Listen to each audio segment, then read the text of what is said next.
happiness, but you can buy local, and that's kind of the same thing. Local businesses value their customers, and their very livelihood hangs on your happiness, so you get better customer service. You help stimulate the local economy. The tax revenue from local businesses supports the local government and is reinvested in the community.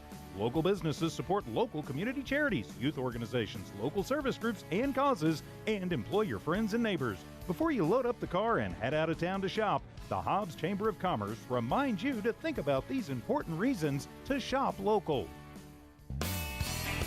Attention Permian Basin. Permian Chevrolet, GMC, Nissan, and Hobbs will pay off your trade. Permian Chevy is giving you the best guarantee in the Permian Basin. When you buy with Permian Chevrolet, we will pay off your trade no matter what you owe. You heard me right. We'll pay off your trade. Permian Chevy, GMC, Nissan is giving you the best deal in the Permian Basin with pre-owned vehicles starting as low as $999. Permian Chevy is bringing you huge deals on all our trucks, cars, and SUVs, new and pre-owned in stock. Also with the best guarantee and the best deal for your trade, Permian will beat anyone's deal, guaranteed. And don't forget about our lifetime powertrain warranty, giving the best protection on your new ride. Come to Permian Chevrolet, GMC, Nissan here in Hobbs and take advantage of the big savings. And remember, Permian will beat anyone's deal. If you've been diagnosed with moderate to severe plaque psoriasis, this is what it sounds like to be 1,000,000 miles away. Imagine being 1,000,000 miles away. Trivizia guselkumab, taken by injection, is a prescription medicine for adults with moderate to severe plaque psoriasis who may benefit from taking injections or pills or phototherapy. With Trivizia, clearer skin is possible. In clinical trials, at least 70% of patients saw at least 90% clearer skin at 16 weeks. Results may vary. Trivizia is also indicated for adults with active psoriatic arthritis. Serious allergic reactions and increased risk of infections and liver problems may occur. Before treatment, your doctor should check you for infections and tuberculosis. Tell your doctor if you have an infection, flu-like symptoms, or if you need a vaccine. Ask your doctor about Trivizia. Call 1-800-526-7736 or visit Trivizia.com. Cool 95.7, your home for Hobbs Eagle Playoff football. The Eagles head to Rio Rancho Saturday to take on the Storm in the 6A semifinals. Join Ty Friend and Sav Anthony beginning at 12:45 Saturday afternoon for the Eagle pregame show, the kickoff at 1 o'clock. Hobbs Playoff football brought to you by Lee County State Bank, Divine Energy, Forest Tire Company, Lavelle Insurance, NMR Pipeline, R360, Lasco Construction, IPS Incorporated, Elite Home Health, and LECO. Hobbs Playoff football also brought to you by Outlaw Grill, Eunice Pump and Supply, DNC Electric, Burrito Beast, Albertsons Market, NMJC, Norley Hospital, Bel Air Bowl, and Thriftway in La Tienda. It's the Eagles and the Storm in the 6A semifinals Saturday afternoon. Follow along on the Hobbs Sports YouTube channel and HobbsAmerica.com. Listen live on the Cool 95.7 app and right here on your home for Hobbs Eagle Sports, Cool 95.7. Cool 95.7.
Join us on Facebook at Cool957. The greatest hits of all time. Cool 95.7.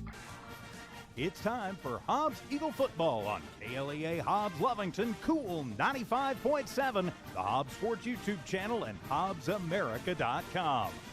Hobbs football is brought to you by Lasco Construction, Eastern New Mexico University, NMR Pipeline, The Outlaw Grill, and Eunice Pump and Supply. Hobbs Eagle football also a presentation of Hobbs Express, JVW Solutions, SunGuard Precision, Bel Air Bowl, and Devon Energy. Now, let's take you live to the stadium with Sav Anthony and the voice of the Hobbs Eagles, Ty Friend. It's Hobbs Eagle football on the Hobbs Sports YouTube channel, HobbsAmerica.com, the Cool 95.7 app, and right here on your radio home for Hobbs Eagle Sports, Cool 95.7.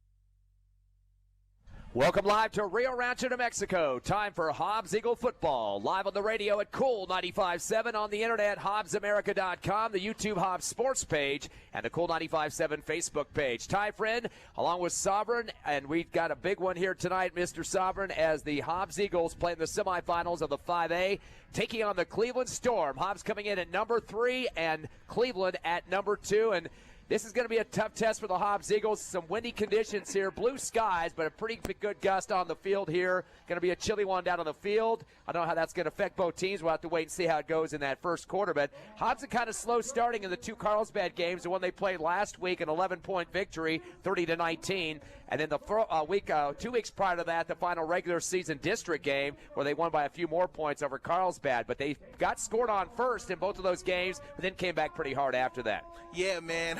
I'm just excited to be here today, Ty, because, man, hey, it's semi-time, and so hopefully, man, these boys come out and play, man, and Eagles come back and, do something that haven't been done before, and that's what everybody's expecting to see today. So that's what I'm ready to see, and that's what I'm here for, and let's get it going. Yeah, Carlsbad up 6-0 in that first quarter, got their PAT blocked by the Eagles. Hobbs, 17 unanswered points in the second quarter. We're up 17-6. That was kind of the cushion they needed. They did have the same amount of points as Carlsbad in the third and fourth quarters combined, 13 for each team. So that 11-point differential at halftime got the W for them. Yes, it did, and they push all the way through, and hopefully, man, they can have that fire, man, that gets them that push through all the other previous game, man, and they have it throughout this whole game today, that we're going to see here today, so I'm ready to see it all. Total yardage, 386 for the Eagles in that one, 378 for Carlsbad, so kind of a squeaker there in those stats. Of course, the W is more important than the stats, actually. Right. But if you look at the numbers in this game, of course, Junior Medrano at quarterback, and he's been the go-to guy for the season and running the football as well. 14 of 25 for 190 in the air. He threw 2 touchdowns in that contest, so definitely helping out the cause there in the passing game for the Hobbs Eagles. The receiving core, the leader in terms of yardage was Braddock Beatty, 3 catches for 53 yards. Also, Mora did a great job with 3 catches for 51 yards. The other touchdown, though, is from Seamus Wright. He had 2 catches for 11 yards, so a short one for a score. And, of course, all these kids are kind of combined this season to really help out. Justice French, of course, he had 4 catches for 32 yards and a touchdown. So the TDs in the air from French and Wright. Again, lots of different receivers to look for. We have noticed in the last couple of games, though, we've been doing a lot of fade routes to the sideline and just barely overthrowing our receivers. We got some good speed with Beatty and French out there on the sidelines, but maybe 5 or 6 yards past him, but kind of testing those cornerbacks. I would just like to see that ball kind of loft down to the arms of the receivers for touchdowns, because we got the speed. It's just the touch and getting the ball where you need to go. Yeah, that's true. And hopefully, man, today we see a little bit, an accuracy at that, and that it will land into the hands of the receivers. And I believe, man, Coach talked to them. They watched film before coming to this game today and, seeing all the mistakes and seeing all the things they need to clean up, sweep up, and things that they need to, be able to get right and adjust. And I believe that's what they got, and I believe it's going to be right today. Pretty balanced offense last week. You mentioned 190 in the passing game. Hobbs had 196 in the rushing game, so 6 more yards on the ground. And, of course, there's a lot of different guys and interchanges there in the backfield in terms of the rushing attack. The leader, though, the quarterback, Junior Medrano, as usual, 133 yards on the ground on 16 carries. That's 8.3 a pop. That was his 8th 100-plus rushing game this season. Definitely a major factor when it comes to reading the field to see what the defense is giving you. He can throw the ball. ball, but he can also run it, which is a dual threat. Yes, man. So that's great, man. It's going to be good, man, and I'm ready to see that, man. And it's going to be an eye opener, towards him too as well. So hopefully he can do all of that today, and we get it through and we get it done. He got the 2 rushing touchdowns for the Eagles. Seamus Wright only had 9 yards on the carries in that game, and Hill 7 for 43. Now that's the thing when you have Medrano running real well. The running backs, everybody wants a piece of the pie, but I think they've had to put the Eagles on the sides a little bit to say, hey, we want a W. That's the most important goal for us. Yes, man. And so hopefully they come with that thought, come with that power, come with that spirit out on the field today. And I'm ready to see some great things from all those great players. Were you concerned about the yardage from Carlsbad? Hobbs beat them by 11, but they were just a few yards behind the Eagles in total, 386 to 378. Munoz threw for 162 yards, 50% completion rate there. In terms of a bunch of receivers, including that Castaneda kid, had 4 catches for 96 yards and a touchdown. But the quarterback, Munoz, 166 rushing yards for 8.3 a pop. Those are kind of the numbers that we've been seeing from Medrano. So Hobbs had a little bit of trouble containing Munoz. The quarterback in this game likes to throw more than he wants to run, but we got to contain him too. Yeah, most definitely, man. And so this is going to be a big game for the safeties, And so you're going to have to break down and kind of see where that ball going, because I heard that too as well, that this quarterback here loves to throw and make sure he gets the ball to his receiver. So, man, they got to be able to contain that, stop that, and I believe if they do, then it could be a game. In terms of the offense for this team they're playing today, Cleveland ranks second in the state. They knocked off Volcano Vista, shutout last week in the quarterfinals, 42-0. Jordan Hatch, a quarterback you were mentioning, 15 of 22 for 207 in the air. He threw for 3 touchdowns. His running back, Samuel Bustillos, was over the 100 mark, 12 carries, 113 yards, 9.4 a pop. So definitely a good job there on the running attack. They had a couple other guys with low numbers for yardage on the rush, but a couple of touchdowns. Troy Logan, 5 for 24, 2 TDs, and Damian Rodriguez, 4 carries for 25 yards and a touchdown. So even if they don't have a bunch of yardage rushing, they still get in the end zone with some of those other running backs. Receivers, they got to watch out for this kid for the Eagle defense. Evan Nunez, 4 catches, 104 yards and a touchdown.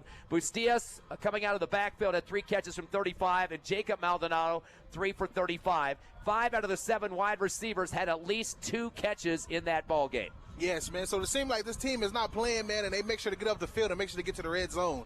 And so, from the defense, you want to be able to make sure to stop that, man. Don't give this team leverage, because by the sounds of it, this team likes to get a lot of leverage, and next thing you know, man, they end up in the end zone. So you want to be able to stop that tonight. A little bit more pass happy for Cleveland. They have 2,539 yards in the air, and that's mostly off the arm of Jordan Hatch.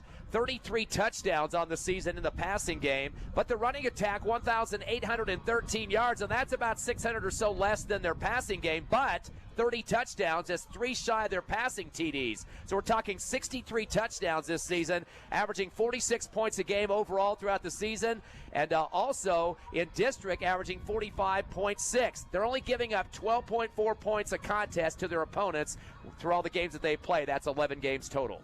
Man. So it seems like, man, that passing game, man, is going to be something that we're going to be seeing today, and a little bit of that running game too as well. So, man, I'm just ready to see what this team can offer, but also I'm ready to see what both teams is ready to do today, and let's get this semi-game going. Pretty tough defense for the Storm. Last week's game, a shutout on Volcano Vista, 437 yards for Cleveland, just 77 for Volcano Vista, and that was a quarterfinal game. Get ready for the national anthem here in Rio Rancho at Cleveland High School. We will take a 90-second break. Come back with more Hobbs Eagles semifinal football on Cool 95.7, HobbsAmerica.com, and YouTube. Lasco Construction is a proud partner in education in Lee County. Lasco Construction is your hometown construction company. Lasco Construction encourages you and business owners to support Tatum, Jow, Lovington, Eunice, and Hobbs businesses. Buy as much as you can locally, which is why Lasco Construction always supports the youth of Lee County. Lasco Construction supports you. Call 393-9161 for all your construction needs. Support your community. Imagine having everything we ever dreamed. Don't you want it? Can't you see it? Now, with the new Lico, you can have it all. Don't settle for slow internet. Lico introduces reliable internet speed experience. No more slow music and video streams. Experience Lico's blazing fast connection. Experience the new Lico with multi-device internet connection. Lico, experience tomorrow's broadband today. 370-5010 or lico.net. You want it all. NMJC. future's looking brighter. My life's an open door. New Mexico Junior College gave me the chance I was looking for. Affordable education designed to fit my needs. Now every day is filled with opportunity. NMJC, success through learning. NMJC. At nmjc.edu. Outlaw Grill's the perfect spot for family dinners and date nights. Craving something extraordinary? Outlaw Grill serves up delicious fire-grilled steaks, fresh seafood, and authentic Italian pasta, flavors you won't find anywhere else. Dine in or call ahead for a quick and easy gourmet meal in Hobbs, 575-392-2012, or the Eunice location, 575-942-2466. Proudly supporting Lee County athletics and academics, Outlaw Grill is your go-to for great food and community spirit. Come taste the difference at Outlaw Grill today. Oh, yes! Strike! Good times, baby! Definitely good, healthy fun with family and friends is what you get at Bel Air Bowl, the only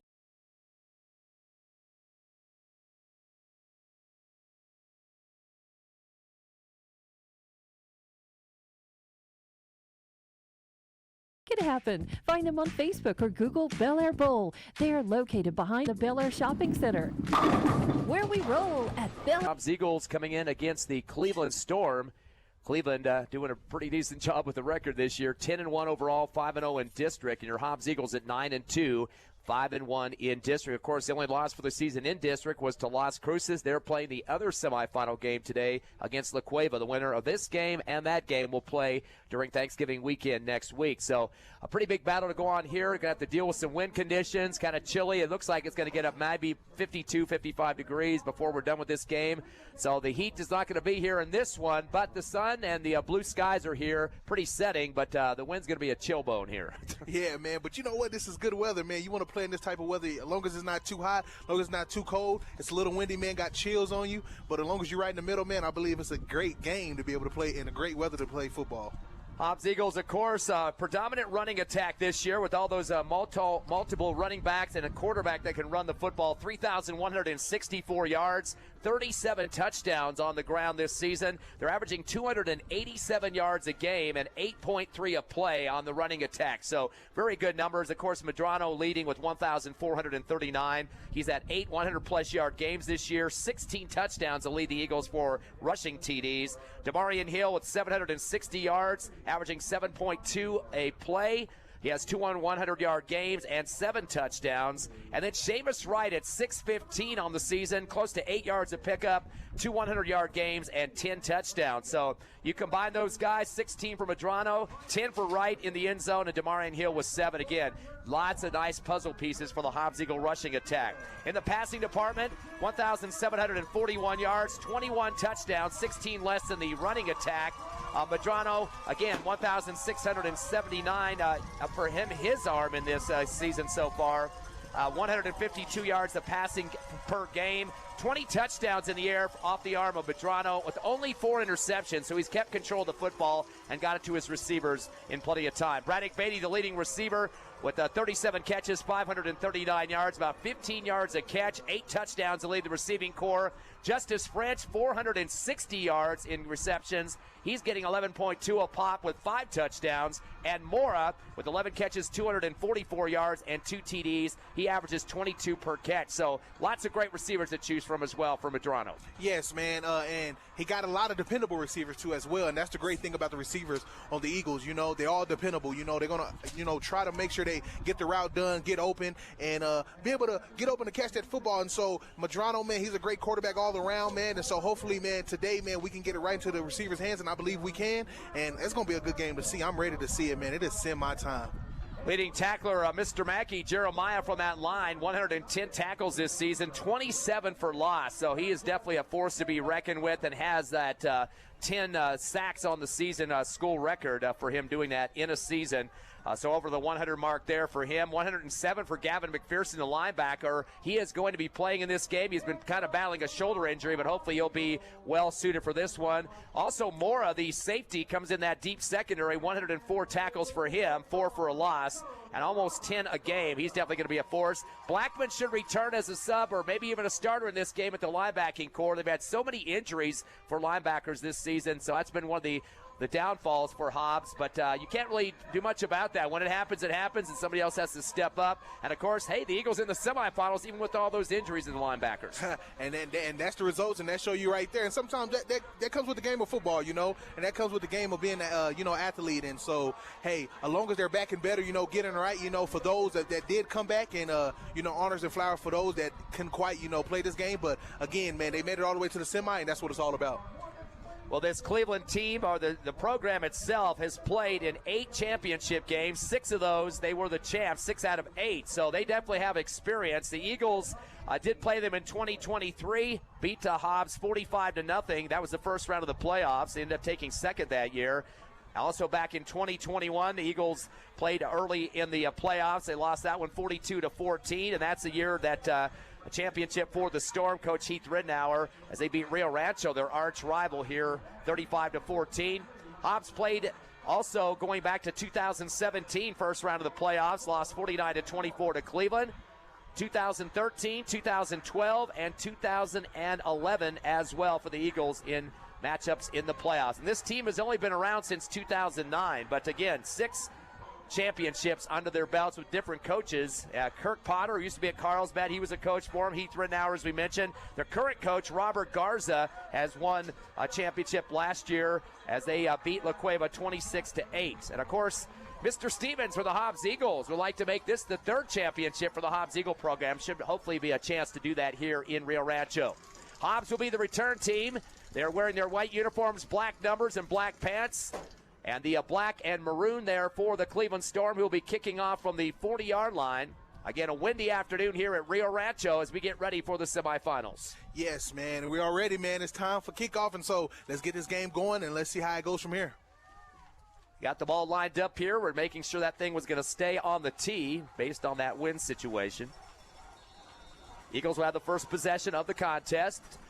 They line 2 up on the line. They're going to do an onside kick to the near sideline, and Hobbs jumping on top of it at the 49. So they'll have some great field position to start. Boy, they went with a trickery to start off the game. Robert Garcia, the DB for the Eagles, got down low on that one. Made sure to not roll to the sideline of the Cleveland Storm on this near left sideline. So Hobbs, a great field position near midfield. And great way to, cover the ball and keep it in your possession, without making it go loose. But, hey, this give Hobbs right here an advantage. And they're, on the 50. So they close to the red zone. So let's see what they can do with this. Would this be a game that you'd wear gloves for as a wide receiver? Heating pads as well, So Eagles will have it at the 49-yard line, their first possession as we get the ball set. Cleveland with 4 in the front box. Shotgun going to be coming up for Medrano. Puts a man in motion left to right. That's going to be a handoff around the right end to Adrian Mora. Tries to stretch it out, but he's dropped to the backfield. Already going to lose a couple of yards to start this one. Unfortunately, going to be they give it -1, it looks like, to start this ball game. So second down and 11 now, back at the 48. And, sometimes they just, the first play hit, sometimes you got to get the heebie-jeebies out of your body and, just get in there. Because, Mora, we've seen him a lot through the previous game going, so hopefully let's see what they do next. Second down and 11 from the 48-yard line. Twins left and right for the Eagles. Shotgun get ready for Medrano as a man behind him on his right shoulder. Put a man in motion from right to left. That's Beatty. Medrano going to tuck and run around the right end. 45 heading to the Hobbs Eagles sideline, but he might got it back to the line of scrimmage.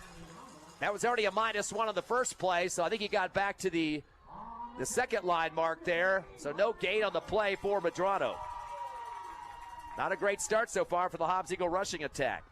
And you know what, man? Sometimes you got to get a little focus, coming out, man, coming out here out of town, playing this semi, it can be a little pressure on you. But, hey, as long as they get that pressure off and wiggle themselves, I believe they got it. Again, the passing game will be a question mark with this wind. It's coming straight here at the press box. I'm not sure how it's affecting the field. Twins left and right, shotgun. 3-step drop for Medrano, dumps it to the line of scrimmage, caught up the middle, 50, 45, 40, 35, 30, and down to the 23-yard line. Big first down pickup. That's Justice French, who just kind of waited out at the line of scrimmage, and they dumped it to him there. Looks like he's got 29 yards for the first catch of the game for the Eagles. Hey, man, and that's how you do it. To get up the field, and we know French is known for catching that ball and making some moves, and that's what he just did. So they're going to give him actually 29 on the catch. Eagles 1 for 1 in the passing game. And after kind of a lackluster start of the running attack, boy, that quick pass to the line of scrimmage, there was nobody there to pick him up, and he just went straight up the middle of the field and way into this Cleveland Storm territory. At the 22, making the 23-yard line. First down of the game as well. Trips left, receiver right. And we got a stoppage of action here. I don't see a flag down as the near official, the sideline judge, walked onto the field. He's still walking out there towards the football, waving his arms off. And looks like a player going to be leaving the game. Maybe he's sick there. Looks like he might have been hunched over. That was Max Garcia, offensive lineman. I'm sure Coach Jett will take care of that, find out what's going on. Trips left, receiver right, back to live action. 1st and 10 for the 23. Fake the handoff up the middle. Medrano, quarterback keeper, as he dives across the 20, gets down to the 18. Looks like he'll get another 5 for the Eagles, so he's now 2 for 5 in the running attack. And in the red zone of Cleveland, boy, that pass play really started to open up the offense. Yes, it did, and I hope we give him that firepower, to move forward, to get to that red zone, because that's what you want. You want to be able to keep that continuation of moving up the field, and let's see what they got it here. So Hobbs starting to lull him to sleep with these runs now, and wouldn't be surprised we might see a pass going on this one. 2nd down and 5, pass from Medrano. He's going to throw the curl route. Big high catch for French at the 9-yard line. That will be a 1st down. And then some, 10 yards for Justice French. He got up on the ladder that time. He's had 2 catches, 39 yards. Talk about getting as high as he could with those fingertips extended high up in the air. Just outside about the 8-yard line, it appears, that where they're going to mark the football on the right hash. Man, and great way to still catch that ball from, almost being clipped, So, man, great catch by French. That'll be a 1st down, 1st and goal now from the 8. On the right hash. Trips right, bring a man in motion. Hand it off on the left end to Mora. He gets backed up in the backfield, gets away from one tackler, and thrown back even further to the 25-yard line. 9 to the 25. That's going to be about 16, 17-yard loss on the play. And getting in there, devastating the Eagles, distorting him down to the turf, was Riley Hostler, the defensive end. Hostler, one of their top 3 tacklers on the team. So that started at the 8, and they're going to mark it at the 26, so an 18-yard loss for Mora. They're using him quite a bit on those reverses, and now he is minus 19 on 2 carries. And you know what, man? I don't know, as a coach, I don't know if I would have ran that play, man, kept throwing to the passing game a little bit, because we know Moore can catch too as well, but the reverse. 3rd down and goal from the 26. No 1st down chances. Man in motion left to right is Taylor. Shotgun. Medrano going to roll right. He wants to throw. He's going to loft it to the far right corner. And a catch might have been made. We're going to see if he bobbled it. Officials haven't motion yet. That'd be at the 3-yard line. That was Beatty. He was kind of falling backwards. The ball hit his gut, and there were still people pointing both directions. I think they called an INT. They're going to call an INT. Beatty went down to the turf. I thought he had it, but it looks like a pickoff on that far right sideline. The man that gets his hands on the football, it took a long time for the call to be made. Looked like 29. I don't see that on the roster. Maybe it was 25. Not sure. We're going to have to try to double-check the number on that. It was on the far sideline. They're going to call an INT on the 3, and it'll be Cleveland football, the first turnover of the ball game. Wow. Quite a bit near that inside the 5. It did, and you said it, man. Throwing it in this game, man, can kind of be risky, especially with the wind blowing like this. And so, man, from here where we looking, I didn't know if it was the INT or he had caught it. So I guess so, it was INT. Eagles 2 of 3 in the passing game for 39 yards. Both of those catches from Justice French. And Cleveland will have their first set going here. Jordan Hatch, a quarterback for the Storm. Mostly a passing team. Twins right. Bring receiver into the backfield now. Out of the motion. They have 2 in the backfield. Staggered eye. Shotgun to Hatch. Going to give it off to Bastillos up the gut. Plows ahead. Trying to move the pile of the Eagles. And about a 4-yard pickup as he got across the line. Then the surge came from the Hobbs Eagle D. 70 yards going to give him the forward progress. We got an Eagle down flat on his back now at the 5-yard line. He was the guy that got low and trying to knock out the legs of the Bustillos. Joseph Reyes, the linebacker. There we go again, Sovereign. Another linebacker down for the Eagles. He is being helped off the field, limping now. Wow, man. I don't know, man. It comes with the game, but again, man, a lot of things going on the field, and we hope he's all right and everything like that, because sometimes it could be a twisted ankle. We don't know what it is. Boy, they gave a very liberal spot on that play for Bastillo. 6 yards. Looked like he got maybe 4, and that was it. Then that big surge came for the Eagles. But, of course, we just lost Reza off the field. 2nd down and 4 now from the 8-yard line. Man in motion right to left. They're going to send 2 in motion. Actually, a formation shift here to a right slot back. So we got 2 receivers left, 1 to the right side. Fake the handoff. Throw the quick shot over the far left sideline and over the head of the intended receiver. That was intended for A.J. Vigil, incomplete. That was just so hardly thrown, hard as thrown as a rock there that probably would have broke his fingers if he had tried to get up there and get it. And see, you know that as the Eagles defensive line, man, they got some guys there that can give the quarterback pressure. So I believe that they keep giving that quarterback pressure, man. They'll kind of put him in a pocket of being nervous. 3rd down and 4 now from the 9-yard line. Cleveland with the big play here. They got a slot left. He'll go in motion to the right side to the slot. Receiver 1 and 2 on the left and right. Handoff coming around the right end. 10, 15, 20, 25, 30. Bustillos 35, 40 and gets into the 42-yard line. That's going to be a 33-yard pickup for Bustillos and a first down on the right hash. Wow. And this is the plays you want to stop, man. You don't want to let that running back, get outside of you and get past you. You want to kind of contain them. And so, hey, they got up to the first down. You don't want to let this team get leverage. 2 carries for 39 yards for Bustillos, their main running back on the season. The first down at the 42, their first of the game. Twins left, receiver right. Back in the shotgun is Hatch, has Bustillos on his left shoulder. Eagles have 3 in the defensive box. Long delay on the snap count here. 1-step drop. He'll throw the curl route. Caught at the 50. Hobbs territory swung around, and that'll be a 13-yard pickup. It's a hard throw there. And Maldonado, the guy with the 13-yard pickup. Jacob Maldonado. Move the chains again for Cleveland. They're now 1 of 2 in the passing game for 13 yards. Second first down for the Storm in Hobbs territory now at the 44. Clock is down to 6:29 remaining in the first quarter. We're still scoreless at this semifinal matchup. Receiver left and right. Single setback along with the quarterback, Hatch. Brings that receiver left in motion to the right side. Fake the handoff. No, they flip it to him. Comes around the right end. 45-40, near side, 35-30, and run out of bounds at the 29. That's going to be a 16-yard pickup for Maldonado. He's the one that just caught the pass, too. But there is a flag. That might have to come back here for the Storm. It was near the Cleveland sideline on the near right. Seems like a horse collar.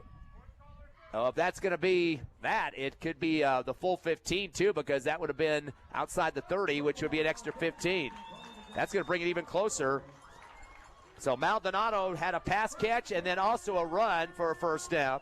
3 first downs for the Storm. The 15-yard penalty against the Eagles, as you mentioned, the horse collar. They're still marking it off here. Should be somewhere close to the 15-yard line when they get this thing done. Even further than that, down to the 13. So 3 first downs now for Cleveland. That aided by the horse collar tackle for the Eagles. It'll be at the 13 of Hobbs. On the right hash. This is where you don't want to start buckling and giving up the ghost here. I mean, you had a pretty good drive to start that first, but now we're seeing Storms trying to take some momentum going the other direction. And we know from this team's previous results and stats that you don't want to give this team leverage. So you want to kind of make stops right here. Back in shotgun is Hatch. Twins left, receiver right. Takes the snap, 2-step drop, wants to throw. Throw the out route right inside the pylon on the right side for the touchdown. And that's going to be a 14-yarder as it connects to Evan Nanez for the score. 2 passes completed for 27 yards. They are 2 for 3 in the passing game. And now trying to add on to a 6-0 lead here in the first, the 6:05 mark. Of course, Hobbs had the INT at the 3-yard line at the other end of the field, unfortunately, on kind of a joust with Beatty and his defender on that far right sideline in front of the Hobbs bench. They're going to go for 2. Triple I formation, too. Hatch will give it to the back tailback as he powers himself into the end zone. That is going to be Bustillos for the 2-point conversion. And Cleveland quickly on their first drive march down the field and have 8 points on the scoreboard with 6:03 remaining here in the first. We will take a 60-second break, come back with the semifinals on the Hobbs Eagle Network. For over 25 years, Eunice Pump and Supply has been more than just a business. They've been a part of the heartbeat of Eunice. From the oil fields to the classrooms, Eunice Pump and Supply is all in backing the athletes, cheering on scholars, and investing in the future of Lee County. Eunice Pump and Supply takes pride in their hardworking team, their dedication to excellence, and most of all, the youth. Visit Eunice Pump and Supply, 1310 Avenue O in Eunice, and now proudly serving Lovington at 321 North Main. Your hometown partner and a proud supporter of Lee County athletics and academics. Eunice Pump and Supply, local, loyal, and proud to serve. Welcome back to Rio Rancho as your Hobbs Eagles trail 8-0, 6:03 remaining in the first quarter. As Hobbs going to try to regroup here. Had a great drive to start the ball game. The INT at the 3-yard line. Eagles had a big pass to Justice French. A couple of them, actually, a total of 39 yards. But that INT took the wind out of the sail, although there's plenty of wind here in Rio Rancho. But that stormed offense has moved it down the field. Some big plays. Bustillos, 2 carries for 39. Maldonado had a carry for 16. And then 2 catches, Maldonado, and also another receiver, Evan Nanez. And notice all these are double-digit type of plays, too, either the run or the passing game. Yes, man. So hopefully, man, they can come out here, rebuttal themselves, to come out here, move up the field, and keep it going and keep that fire up to allow this score and allow this drive that Cleveland just done to give them a fire. So 8-0 here in the first. Second kickoff for Cleveland. Hobbs had the first possession of this quarter. Of course, we mentioned Las Cruces and La Cueva battling in the other semifinal. So another Albuquerque school is in the hunt as well from southwest New Mexico, from Las Cruces. 2 guys run up to the line, and now the kicker is going to boot it away this time instead of the onside kick. Back deep to the 10-yard line. It's French going to hand it off. No, fakes it. He'll run up the middle with it to the 15. No, he's not going to get to the 15. He's going to stay at the 10.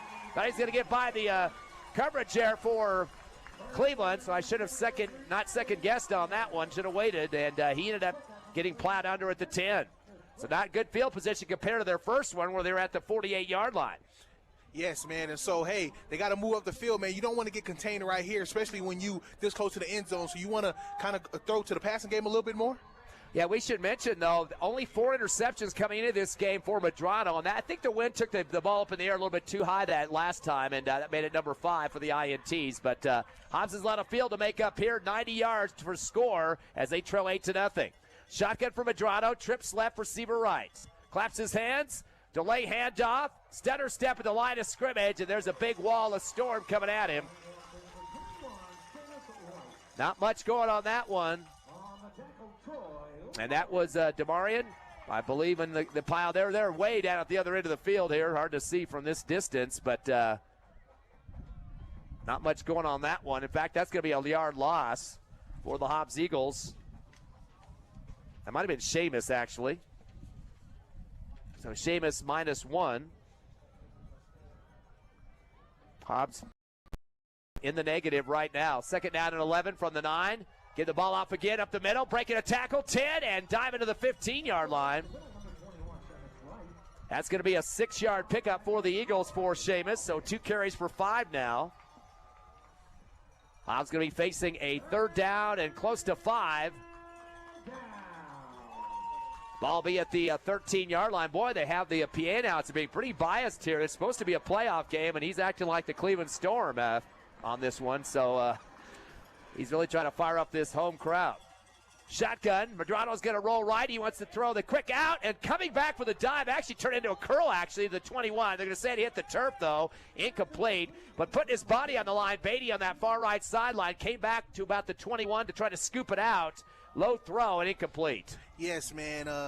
Unfortunately, man, it's incomplete, man. So I believe the punt team is coming out here, man. And you know what? It ain't over yet. Just the first quarter, so it give them time to keep coming out here, keep rebelling, and keep getting right. But, hey, man, let's see what the defense can do. And unfortunately, I don't know which way the wind is going. I don't have any grass to throw up in the air. I'll probably get blown right back in my face. I guess there's no grass down there anyway, field turf. Don't want to rip that off there right now. But Eagles at the punt. I'm not sure if it's into the wind or not. I know the wind's blowing directly at us, though, across the field instead of north-south. And the punt's going to have to come from about the goal line or maybe a yard or 2 inside of that. And they will kick it right for the goal line. A low one. It's going to take a bounce at the 40.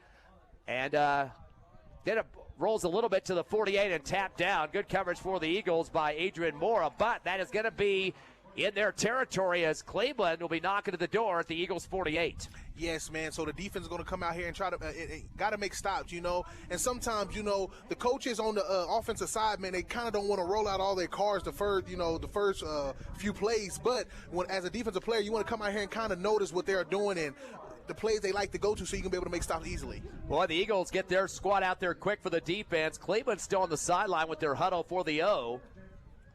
And they're still got the ball on the field near the sideline. I don't see a flag. It usually looks like you'd be discussing a flag situation, but I'm not seeing one down there. The ball's sitting on the field close to the Cleveland bench. Maybe the football got a little bit deflated or something. They're going to move it in. Doesn't look like they're marking off anything. Or maybe they are. Yes, they are against Cleveland. Didn't see the signal from the Whitecap. See, it's going to be 15 yards, it appears. There we go. Personal foul against Cleveland. So a 15-yarder going to be marked off against Cleveland on their next set of offense. And that'll back them up to the 43-yard line of their own. So that gives a little bit more breathing room for the defense to work something good here. They trail 8-0, the Eagles do. Twins right, no receivers left, shotgun to Hatch. We got a slot man in motion, lines up from left to right slot. Boy, Hatch keeps slapping those hands, trying to get the Eagles to jump. Head off to Bustillos up the middle, tucks and goes, backpedaling across the 40. He's going to get 4 or 5 yards on the play. The man to wrap him up hard, drag him to the field turf that time for the Eagles was Gavin McPherson. Good to see him back in full force. That'll be about a 4-yard pickup for Bustillos, his third carry for 43 yards. Quick hurry-up offense now at the 40. Make it the 41, I should say, of Cleveland. Twins right, Twins left as well. Hatcher bringing his 2 receivers, moving him closer to the side of the line of scrimmage on the right side. Takes the shotgun snap, fakes the handoff, 2-step drop, no pressure. He's going to throw the post route, intercepted at the Eagle 45, into Cleveland territory, 40, far right side, 30, down to the 25 and run out of bounds. The pickoff from Samuel Zimbardi, the linebacker, just waiting for the football. Hobbs Eagle fans very loud on the other side of the field. Hey, man, this right here is what you do, and this is what you want to come out here and bring that firepower with, you know. That right there should give the fire for the offense to come out here and do what they can do, man. Great interception, great defense, great coverage. That'll make them 2 for 4 in the passing game, and more importantly, an interception for the Cleveland Storm and Hatch. And now Hobbs knocking at the door. Get close to that red zone. They trail 8-0 here in the first quarter of the semifinals at 3:41 left. Hobbs will send 1 receiver left, Beatty, and 1 to the right side. About 3 in the backfield, split formation. A little bit of delay here. We've had some issues getting balls set down for these series, and official comes running to the Cleveland sideline talking to the ball boy. They might have got the balls mixed up from the one team to the other. As Hobbs is just kind of waiting. There's no ball set down in front of him here at the 24. I don't think Coach Stevens would be happy about that, too. When you get some momentum like this, you want to keep pushing and get that offense out there to try to score to get this thing tied up or maybe get a 1-point deficit, depending on what you do on the extra point. Now they're looking to Hobbs' sideline. There's a coach running up and down trying to find a football. Usually, if you don't have the football ready to go for your offense, they just go ahead and play with what's out there. But they're giving the Eagles a break, I believe, as they're going to get their football on the field. This is a semifinal game, so that's kind of important. 24-yard line, the Eagles have it, 1st and 10 on the right hash. Again, receiver left to right with a slot right as well. Put a man in motion right to left is Mora. A quick snap to Medrano, heads around the left end, 20, and drug down at the 17-yard line. 7 yards on the pickup for the quarterback, and once again, he waits for his blockers, and he takes the cut where he needs to. And you know what? When you're this close to the red zone, you want to be strategic as a coach when you call them plays, you know, to be able to get closer to that end zone and be able to make a touchdown. 3 carries for 12 yards for Medrano at the 18, near midfield here in the red zone now for the Cleveland defense, who's going to have to get a little bit stout. Clock's going to continue to run here at 3:05 left first quarter. It's 8-0 Cleveland. Receiver right and left for the Eagles, now making a Twins right. One of their receivers is well offside. Justice French had to get back. Delay handoff to Seamus Wright as he gets plowed under, somersaults across the 15. He might have got lucky to get the first down. I don't know how he made it there, but unless they said his knee went down on that somersault. He needed about, looks like 4 yards, or 3, and he gets it. So right now with 3 carries for 8 yards and a first down for the Eagles, their third in the ball game at the 9 of the Cleveland Storm. They could get another first down at the 4. And you know what, man, this is a big game, man. You know, since 81, they ain't been to the semi. So as a coach, you want to be strategic on what you're doing. So, hey, you can be able to have that momentum moving forward at this game to be able to move on next. Yeah, they won that semifinal in 81, went to the championship, lost to Clovis, and then they won 5 championships in a row at that point. Clovis did. First and 10 from the 14, and that's going to be Medrano heading to the right angle now, and he gets up the middle of the field, plows down to the 11. So he's going to get another 3 yards as Medrano now with 4 carries for 15 at the 11. Still middle of the field. Hobbs interchanging, getting some new running backs. As exiting for Hobbs is DeMarcus Hill. You can hear some chanting over the intercom. That is not the actual crowd here at Cleveland Storm Field. Of course, the Storm, the defending state champs in the 5A. Trips right, no receivers left for the Eagles, and they have one in the backfield along with Medrano. Man in motion more, fake the hand up. Medrano going to tuck, head to the near sideline. 10, kind of stutter steps, and it's going to go down quickly. And that's going to be another yard pickup for Medrano. Just kind of put his head down and then met the brunt of the force coming at him directly head-to-head there by Dylan Messer, the defensive player, sophomore for Cleveland. And Ty, man, if you was in this position right here, man, what would you do? Would you keep running the ball, or would you throw a slant, or how would you get in the end zone?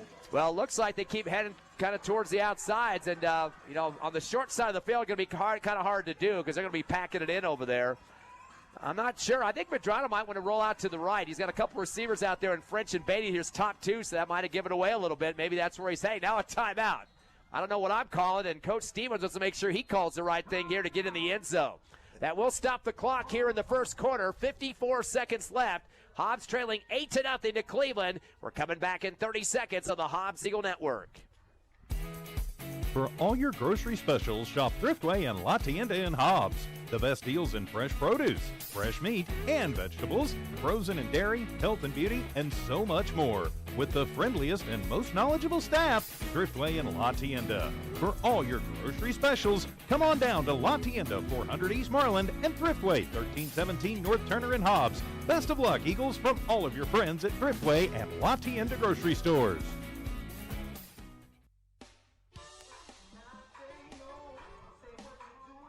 Back to Rio Rancho, the semifinals of the 5A football championships going on. Ty Friend, Sovereign Anthony with you. Eagles trail 8-0, but knocking at the door. Trail by just a touchdown and a 2-point conversion. They'll have it at the 11 of Cleveland.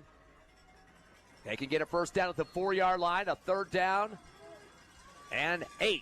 Rolling out right, Medrano, that caught it there, Sovereign. Puts it on the brakes, throws the out route. It's going to be short of the first down. Maybe about 3-yard pickup on that far right sideline in front of the Hobbs Eagle bench. And coming out of the backfield to make that grab, kind of over the shoulder that time on a quick out, was Seamus Wright. That's a 3-yard pickup. Connor Steele with the wrap-up for Cleveland. Eagles are now 3 of 5 in the passing game for 42 yards. And that'll bring up a 4th down. Got to get about 3.5 yards to the 4. Currently sitting at the 7-yard line. Big play on the docket here for the Hobbs Eagles. Want to keep this drive alive or score a touchdown possibly. Back in shotgun goes Medrano. Has Wright on his left shoulder. Twins right. Bring a man in motion more to the left side. The only receiver now. We got flags flying in the backfield. Might be a formation issue as we wait for the Whitecap signal. We got false starts, or at least a procedure, either one of those, and that will be a 5-yard loss for the Eagles on the foul call or violation. That's their second penalty for 20 yards. And that'll definitely change the play call here. The Whitecap official has an extra referee that's come out here. He's ripped off his jacket and is running to the back line to. They're going to go for a field goal, it appears, for the Eagles. And the Whitecap was mad at this official. He just is throwing his pointed finger out there. And the ref takes off his jacket and runs to the baseline, or the back line. I think that's going to run out the first quarter. They let the clock run on that one. I'm not sure what was going on there. And they stopped the action, and I'm sure there's going to be a discussion with those officials. That's going to be about a 29-yard field goal for Beatty. It'll be marked at about the 19 is where the ball will be put down. And wait to see what's going to happen if the Eagles definitely kick it or possibly change it up and go for a play. We'll take a break at the end of 1. Cleveland, the home team, make it the second seed, hosting number 3 Hobbs, lead 8-0 over the Eagles. We'll be back at 60 seconds live on HobbsAmerica.com, YouTube, and Cool 95.7 on the radio.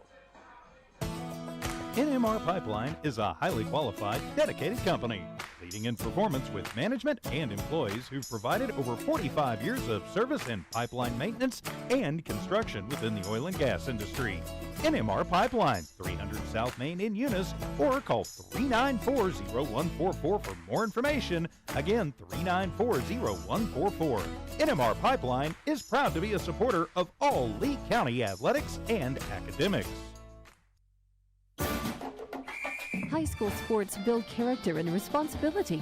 That's why Albertsons Market congratulates and encourages the area high school teams in their quest for a state championship, saying we're behind you all the way. You too can show your support for the Hobbs Eagles with Hobbs Eagles Black and Gold apparel. There's a large selection of Eagles shirts and caps to choose from at your Hobbs Albertsons Market. You're in for something fresh at Albertsons Market, corner of North Rhymes and Venter in Hobbs.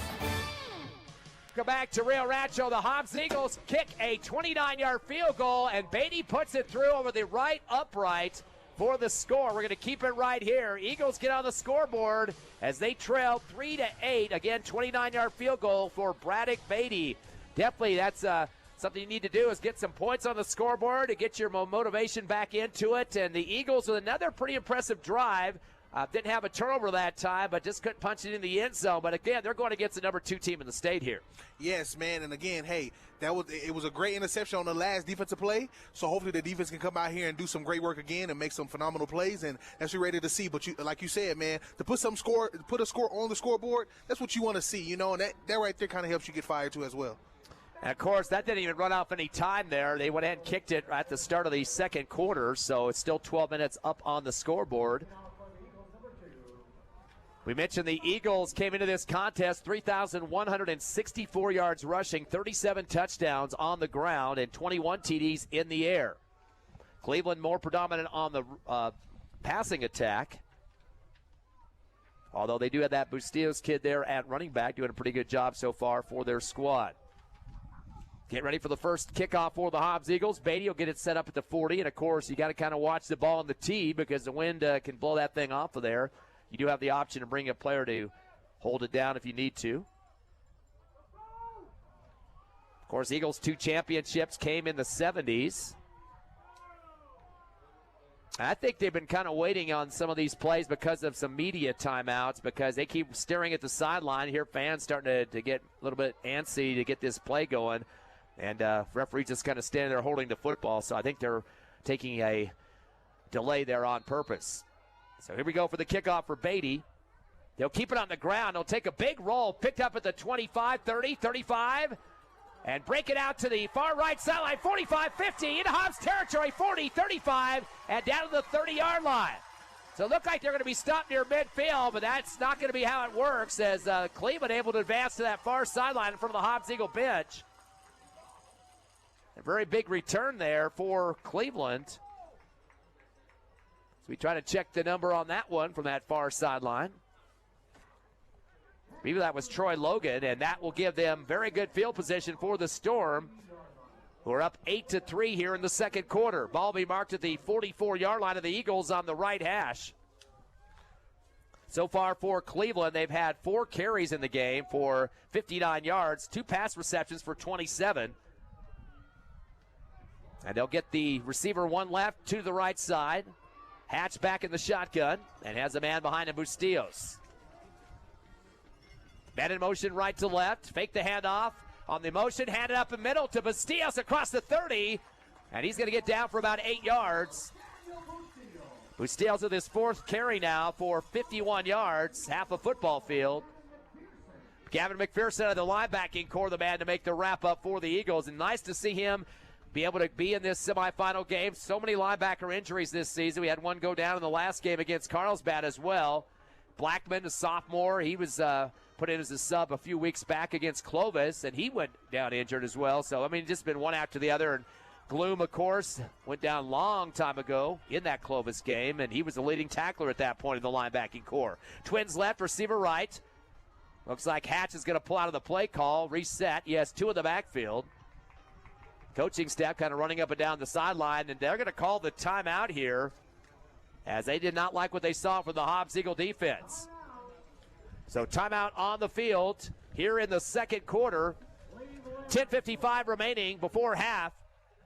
The score is 6-3, and I'm not sure why it says 6 because I thought we saw a 2-point conversion go through, and we've had some kind of weird stuff going on down there on that first drive, so I'm not sure why it's 6, but regardless, 6-3 the score. We'll be back in 30 seconds on the Hobbs Eagle Network. Lasco Construction is a proud partner in education in Lee County. Lasco Construction is your hometown construction company. Lasco Construction encourages you and business owners to support Tatum, Jow, Lovington, Eunice, and Hobbs businesses. Buy as much as you can locally, which is why Lasco Construction always supports the youth of Lee County. Lasco Construction supports you. Call 393-9161 for all your construction needs. Support your community. Back live in Rio Rancho, a post route on the pass play for Rio Rancho. And that'll be for a first down. That'll be a 39-yard line down to the 6, 33-yard pass reception. As Cleveland is now 3 of 5 in the passing game. Boy, they're running these timeouts like quick speed here. Didn't even get a chance to sit down and get ready for the next play. So 33-yarder on the pass reception. They are 3 of 5 in the passing department. And their 4th first down. Cleveland at the 6-yard line of the Eagles. Shotgun for Hatch. Going to go with the handoff to Bastillos. The tailback goes plowing forward up near the 5-yard line. He'll get 1 yard. That'll be 5 carries for Bastillos for 52 yards. And up first there for the Hobbs Eagles, the big man on the front line, Mike Meredith. Of course, he's a senior. He'll be sorely missed next year. Is doing some damage there from the front for the Eagles. And you know what? When it's a play like this, you want to be able to make some stops and get some stops. You don't want to let them get to the end zone, man. So you want to get in there and you want to make sure to put pressure on that running back and that quarterback. Trips left, receiver right from the 6. Shotgun. It's going to be 2nd and goal. Man in motion in the backfield. They give the handoff to Bastillos around the right end as he pushes forward. And down to the 2-yard line on the angle right. 4-yard pickup for Bustillos. Adrian Moore coming out of the secondary for Hobbs to make the stop. Bustillos with 6 of the 7 carries so far for the rushing game for Cleveland. 56 yards on the ground on 6 carries for the tailback. First and goal, or make it 3rd and goal from the 2-yard line. Triple I formation. We've seen this earlier on that last drive. They give it to the tailback in the back, and he's just going to ramble in for the score. Into the end zone, a 2-yard scamper for Troy Logan. So Logan scoring. That is their first rushing touchdown of the game for Cleveland. And his first carry as well. Man, yeah, you don't want to let slip-ins like that happen again and again. Hey, it's just a little touchdown, man. Don't let that get over your head, especially as a defensive player. Come back out here, still work hard, still get it in. Logan also plays linebacker on the defense for the Storm, going both ways. Several guys doing that for this 5A program. They're going to go for 2. They're going to shift a couple of guys from the left side of the line to the right now. 2 tailbacks in the backfield. Receiver left. Make the handoff, rolling right as Hatch wants to throw. His pressure in the backfield to 10, tucks, heads towards the middle, gets drugged down from behind at the 4-yard line. Great wrap up for the Hobbs Eagles to stop the 2-point conversion. Just wrapping his waist up from behind was Davian Villegas, the junior linebacker, and make sure that 2-point was not converted. But some points do get on the scoreboard for Cleveland. They lead 12-3 with 9:19 left here in the second quarter. We'll take a half-a-minute break, come back with more Hobbs Eagles semifinal football on HobbsAmerica.com, YouTube, and on the radio at Cool 95.7. Imagine having everything we ever dreamed. Don't you want it? Can't you see it? Now, with the new Lico, you can have it all. Don't settle for slow internet. Lico introduces reliable internet speed experience. No more slow music and video streams. Experience Lico's blazing fast connection. Experience the new Lico with multi-device internet connection. Lico, experience tomorrow's broadband today. 370-5010 or lico.net. Don't you want it all? Your Hobbs Eagles trail 12-3 here in the second quarter with 9:19 remaining. after Cleveland got a 2-yard run for Troy Logan and did not get the 2-point conversion. They have not even tried to kick a conversion yet for their 2 touchdowns. So Eagles anxious to get another chance to put some points on the scoreboard. They were down early with a 14-yard pass play for Cleveland. And here's the kickoff from the 40. End over end, going to be kind of a short one. Caught at the 17, dropped onto the turf. Had to go back and get it for the Eagles was Edgar Zubia. Lost the football. He got hit hard. It's returned to Cleveland on the recovery. A hard shot was taken, and he could not hold on to the football. You got to give the credit to Johannes Hernandez, the cornerback, to put the shot on the Eagles. And unfortunately, another turnover. They had an iron T earlier. And that's going to be a fumble for Hobbs on this one. And now Cleveland knocking at the door at the Eagle 14-yard line on the left hash. And, man, that are things like that you do not want to happen, man. You want to come out here and get your head in the game, you know. And, man, unfortunately, man, it was a fumble. And so the defense is back out here. And let's see if the defense can get this stop. Cleveland breaking their huddle on the sideline. Head to the left hash. Ball at the 14. Receiver right and left. 3 in the backfield, including Hatch, the QB. He'll stagger his running backs behind him. Bring a man in motion right to left. And they're going to do a little reverse around the left side to the 15, 10, 5, heading to the end zone, touchdown. And high stepping into the end zone was Evan Nunez, the receiver, for the score. 14-yard run for Nunez, coming from that right side on the reverse to the left. And then he did a little of that high step. It could have got him a flag for unsportsmanlike. Yes, man. Again, you want to be able to contain that outside, man, and not allow anybody to get on the outside. And unfortunately, they didn't contain it. It was a touchdown by Cleveland. Of course, the Eagles did run a little bit of those reverses this year, too, for Beatty and Moore and some other guys as well. Been kind of successful, too, as the receivers do got some speed for the Eagles as well. And now we got a delay here. Whitecap talking to the Cleveland backfield right now as both teams kind of wondering what the deal is. Let's make sure they call this a touchdown. We had a discrepancy on that first scoring drive. Oh, they're going to move it to the left hash instead of the middle of the field. So Cleveland is going to line up here, and they've gone for all 2-point conversions so far, going with that triple I. We saw that a couple of times.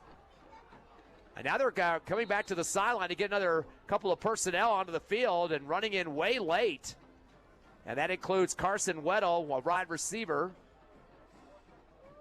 Seeing who this other guy is they brought in. I believe another wide receiver, Darius Steverson. They're going to go for 2. Trips right, receiver left. Make it twins left now. By himself is Hatch in the backfield, the quarterback. Slaps his hands together, 2-step drop. Pump fake again. Throws it down the back of the end zone. And a sweep from the right to the left, waiting for the ball wide open for the 2-point conversion. And a score. The secondary missing on that one for the Eagles. And another 2 points added to the scoreboard for Cleveland. I believe that was Evan Nunez once again who came up with the catch. 9:04 remaining, second quarter. Cleveland extends their lead 20-3 over Hobbs. Back in 30 seconds on the Hobbs Eagle Network. NMJC, success through learning. My future's looking brighter. My life's an open door. New Mexico Junior College gave me the chance I was looking for. Affordable education designed to fit my needs. Now every day is filled with opportunity. NMJC, success through learning. NMJC. At nmjc.edu. Back here in Rio Rancho, Ty, Fran, Sovereign Anthony, the semifinals of the 5A. Your Hobbs Eagles now trailing 20-3. After a 14-yard run for Nunez and a 2-point conversion pass reception for Nunez at the back of the end zone. So he got all 8 of the points on that last scoring drive there. Yes, man, they're moving forward, man. You got to give it to them, man. And again, this is a team, man, you do not want to allow to have leverage because they will take advantage of it. And again, hey, the return team is back out here. Let's see if they can get their head in the game and keep it going because it ain't over yet. What a big game going on in Lovington. We just got the score update here. 14 all, Artesia and Lovington, the semifinals.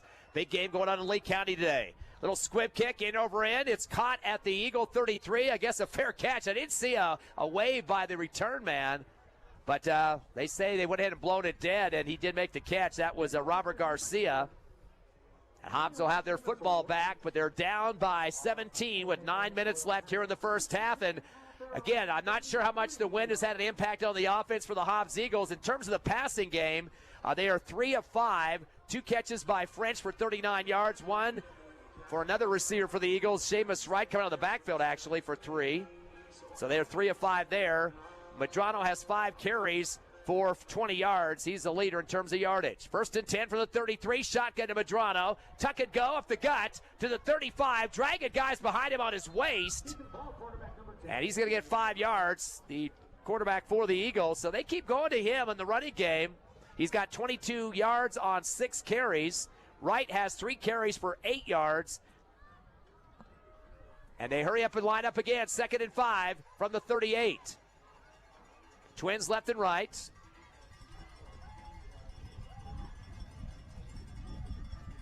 A little delay on the snap here. Low snap. Picked up and thrown for the Eagles, Medrano, but he sails it over the head of his receiver, who really didn't get his head back to look for that out route there on the left side. Not sure if there was a miscommunication, but boy, did Medrano just kind of chuck it hard to the Hobbs Eagle bench on that far left sideline. No chance for to get that head around to make the catch. That was Jaden Taylor, the intended receiver.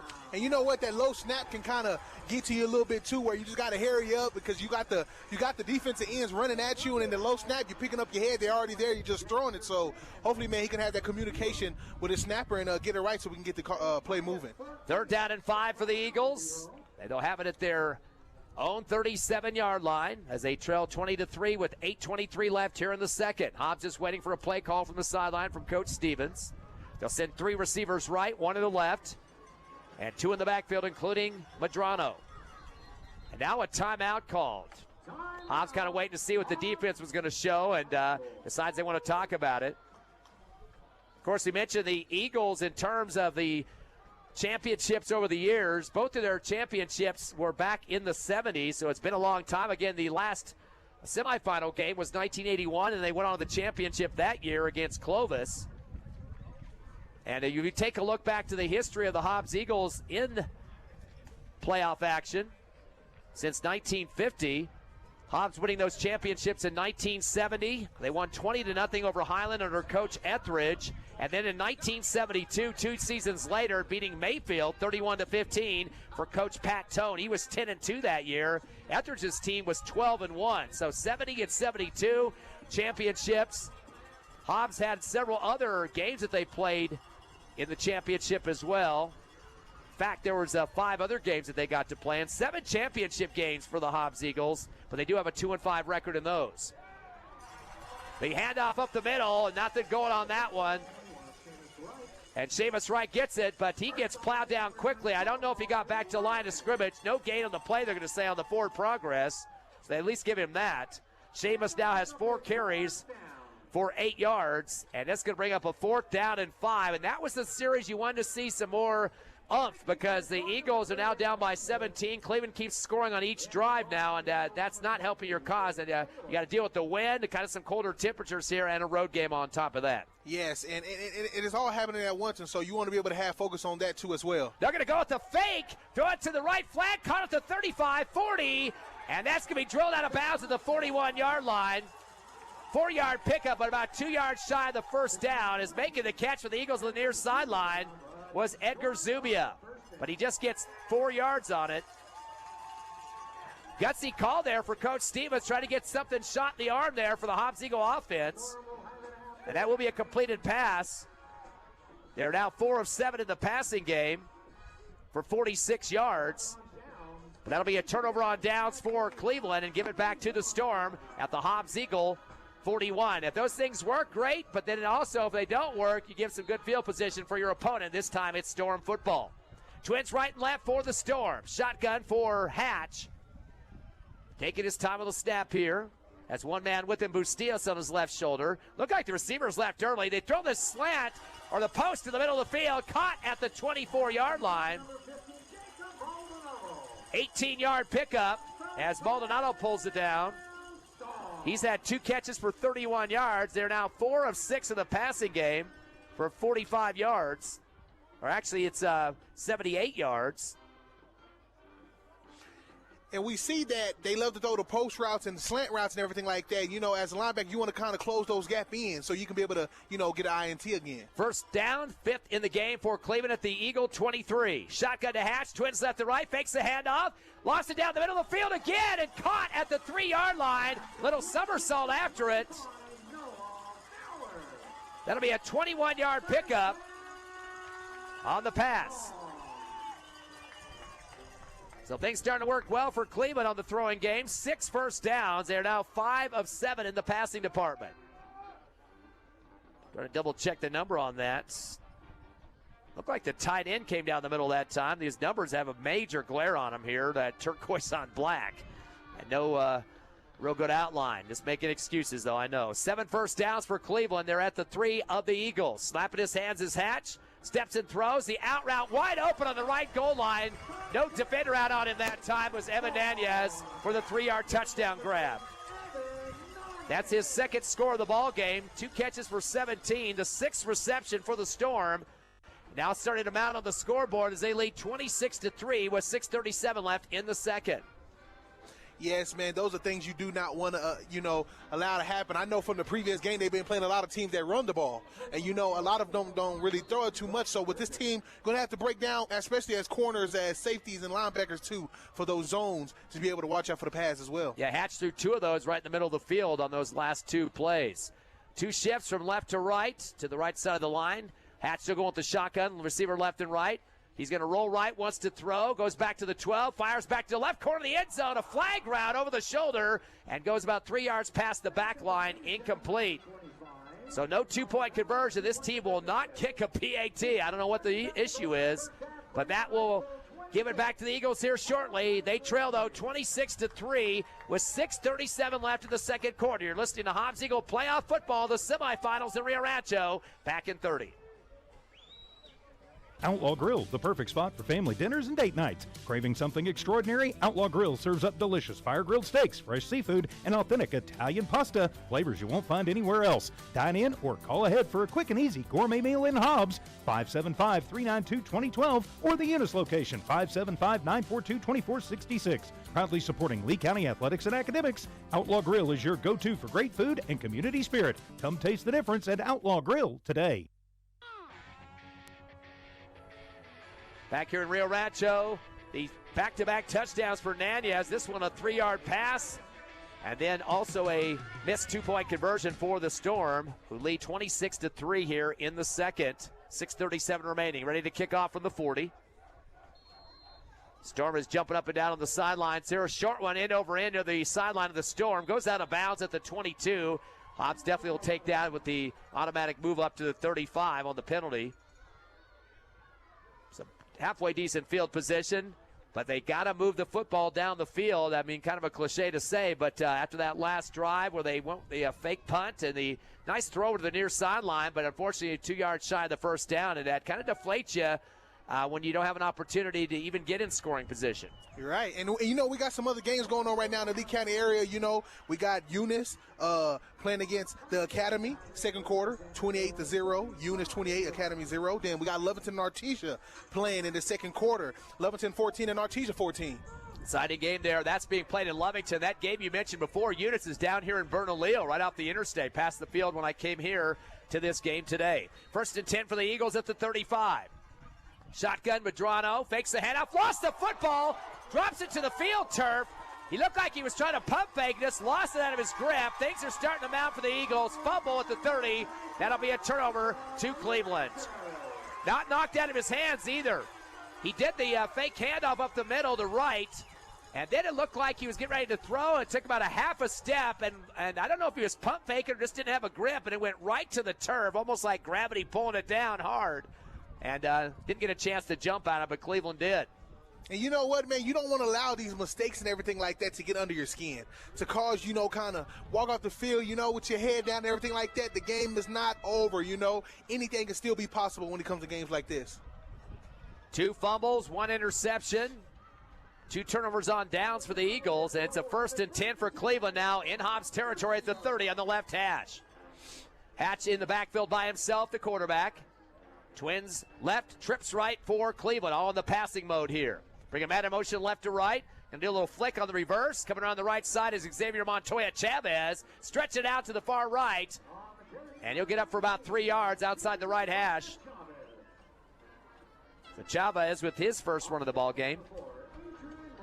Adrian Moore coming out of the secondary for the Eagles and putting him down after a 4-yard pickup. So both teams, like we said earlier, like those little reverses from their receivers. Man, they do, man, and they love to run it too as well. And so, hey, knowing with this team, you can either get a pass or a run. 2nd down and 6 now from the Eagle 27-yard line.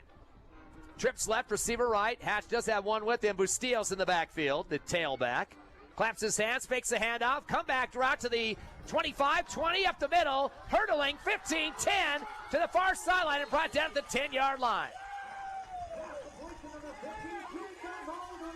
Maldonado the catch for that one from the 26 and down to the 10, 16-yarder for Maldonado. That's his 3rd catch for 47 yards. 7th reception for the Storm, who are now 7 of 10 in the passing game. Will move the chains, the 8th time of the contest for the Storm. They can't get any more. It's 1st and goal from the Hobbs Eagle 10. 3 receivers head left for the Storm, 1 to the right side. Hatch and Bustillos in the backfield. Bustillos will move up to his left shoulder now. Hobbs has 4 in the box defensively. Fake the handoff. He's going to let it launch to the left corner and overthrows his receiver. Might have got held up in traffic on that back line as he was being challenged by Jamin Hernandez, the safety for the Eagles, keeping right with him, going from right to left in the back of the end zone. Ball was kind of lofted out towards the left pylon of the backside. Incomplete pass. And you know what, man, and as a safety, you kind of want to also be open for those balls, too, that go up in the air like that, you know? So you can be right there on the ball and be everywhere where the ball is so you can be able to get INT again. Pass intended for A.J. Vigil. Twins left. No, 1 receiver to the right. 2nd and goal for the 10. Bring a man in motion left to right. Shotgun. The man that came in motion lined up a tailback in the last second. Takes a handoff, heads left, and across to the 5-yard line. That's Maldonado, the receiver on that one. Went for the 10 down to the 6. That'll be a 4-yard pickup. As Maldonado, that's his 2nd carry doing that same type of thing, 20 yards. And we got a flag as well back at the 12-yard line. So way behind the run play there. So looks like they're going to go against the Storm. That's going to erase the rush. Having to back up the Cleveland coaching staff on the field. They're not happy about the call. So flag was down at the 12. Trying to see what the call was. I guess it'd probably be holding. See how many yards are going to back this up. Looks like 10, so it's got to be either illegal block or holding. I guess it was a hold. The official took kind of a few minutes there to get that call up. So 10-yard penalty on Cleveland. That's their 2nd for 25. Will back them up. Still a goal situation at the 20. Got to get into the end zone. No first downs available. They'll send 3 receivers right, 1 to the left. Hatch and Bustillos in the backfield. Clock down to 4:50 left and counting in the 2nd. 26-3 Cleveland over Hobbs. Shift for Bustillos to the right shoulder now for Hatch. 2-step drop, pump fake. He wants to send this one spiral to the back of the end zone to the left corner, and the back judge says he was out of bounds. Putting his hands up in the air, trying to get the ref to change. A.J. Vigil, he was the guy they threw 2 seconds ago. Incomplete, though. Long ball that time, nice spiral, but it was very close to that back line, and Vigil reached out for it. But they're going to say no foot came down before he was out. And you know what, man, that was kind of scary and kind of risky, too, at the same time. You know, you want to be able to stay on your man like that and where he don't get no option to be able to have the ball put in his hand. And so, you know, great throw, but unfortunately he was out. 3rd down and goal for the 20 is where the Storm will have it next. Trips left, receiver right. Put 2 receivers to the right side now, and it'll be Hatch by himself in the backfield. Hobbs not getting a lot of penetration in this first half, which has given some time for Hatch to throw. 4 in the front with a gap up the middle for the Eagle defense. 3 in the linebacking core. Back to pass, pump fake, step up and run. Hatch, 20, 15 on the quarterback keeper, and lunges across to the 14.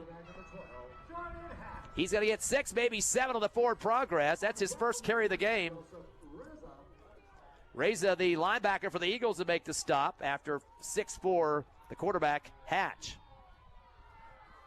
And you know what, man? Great stop, by the defense, by the Eagles defense, because, hey, if we can keep that momentum up, moving forward and stuff like that, man, the game can turn around to a whole different type of game. And now it's a 4th down and goal from the 14-yard line. Late man checking on for the Cleveland Storm. He lines up in the left slot position.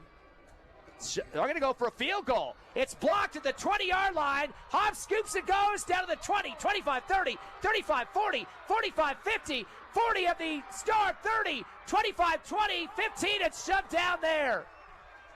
Beautiful block and pickup for the Eagles. Is that Leo Hawkes, I believe, for the Eagles? Either that or Zombardi. I was trying to see the number, whether it was a 5 or a 6. I believe that was Leo Hawkes. Both of them are 5'9", though, so it could be either one. I believe that is Samuel Zombardi, though. We got one guy covered up on that far sideline, getting a bunch of hugs from his teammates. Major block from the 20. That was an attempt of a 30-yard field goal there. We haven't seen any kicks for PATs, and they go for the field goal. And I guess that's going to tell their coach we're not kicking anymore. And you know what, man? Shout out to Mora. Mora, man, got that block, man, and was able to have his teammate pick it up and go. We'll try to get a decision on who that was. I might have been Hawkes now. Eagle football at the 15 to get the hand up the middle, getting spun around. Maybe 2 yards on the forward progress there for DeMarcus Hill. Wait to see the mark on this one. I believe that's Hill's first carry of the ball game. They're going to give him just one on that one. Richards the wrap up for Cleveland. Ball placed at the 13-yard line. Actually a 2-yard pickup for Hill on his first carry of the game. Clock down to 3:11 remaining in the half. Eagles down 26-3 to Cleveland. Hobbs taking a lot of time in the huddle. They'll send 2 receivers right and the one to the left side. I think they want to keep the clock moving too so that they can score, not giving a lot of time for Cleveland to try to return the favor. Field clock down to 5. Eagles got to get this snap. Split formation backfield. Back to pass Medrano. He'll launch it to the right corner of the end zone. Waiting for it. Touchdown. And the score. Missed coverage that time. That'll be a 13-yarder to Beatty. Just waiting for it in the right corner of the end zone. Got past his defenders deep in the end zone. And you know what? Great way to be able to still be positioned to be able to catch that ball. Because when you got a player in front of you, when it looks like he caught it or got it, man, great catch by Beatty. 13-yarder for Beatty. His first catch of the ball game and the score. Eagles with their 5 of 8 passing game so far. As we wait the PAT for Beatty, he'll get a chance to kick as well. Makes it 26-9 as we wait that kick. Snap finally there. Kick is up, and the kick is good. 2:47 remaining here in the second as your Hobbs Eagles tack. Oh, wait a second. The officials were kind of delaying on that one, and finally they turn around and make this thing. It looked pretty easy to me. Cleveland said it was off to the left. A little bit of delay on the call there, but it is good. 26-10, Cleveland by 16 with 2:47 left, second quarter. More semifinal playoff action coming back with you in 30 seconds on the Hobbs Eagle Network. Oh, yes! Strike! Good times, baby! Definitely good, healthy fun with family and friends is what you get at Bel Air Bowl.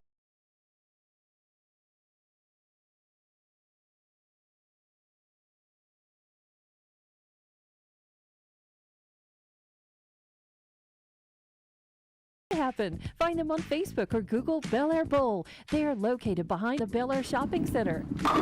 Where we roll at Bel Air Bowl. Eagles ready for another kickoff.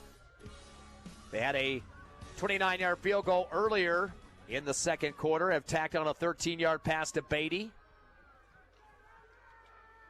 As we get ready for Hobbs Eagle defense, hopefully to get a turnover here with about 2 minutes left. 2 minutes and 47 seconds left. They'll go end over end. Deep kick.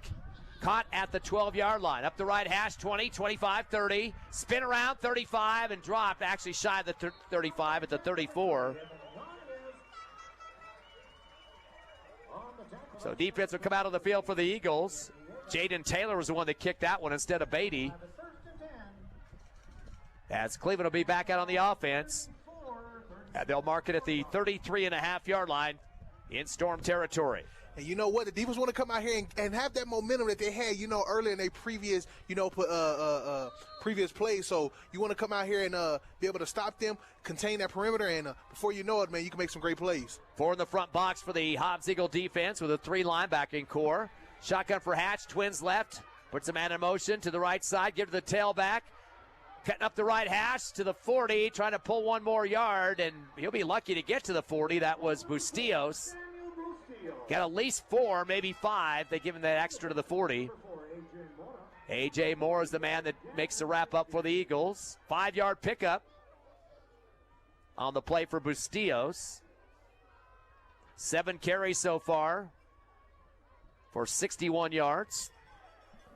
Brings up a 2nd down and 5 now from the Storm 40-yard line. They lead by 16 with 2 minutes left in the second. Go to the tailback again. Bustillos right up the gut. 40 puts his head down and clears out the 45. That will be a 1st down pickup. 6 yards for that on Bustillos.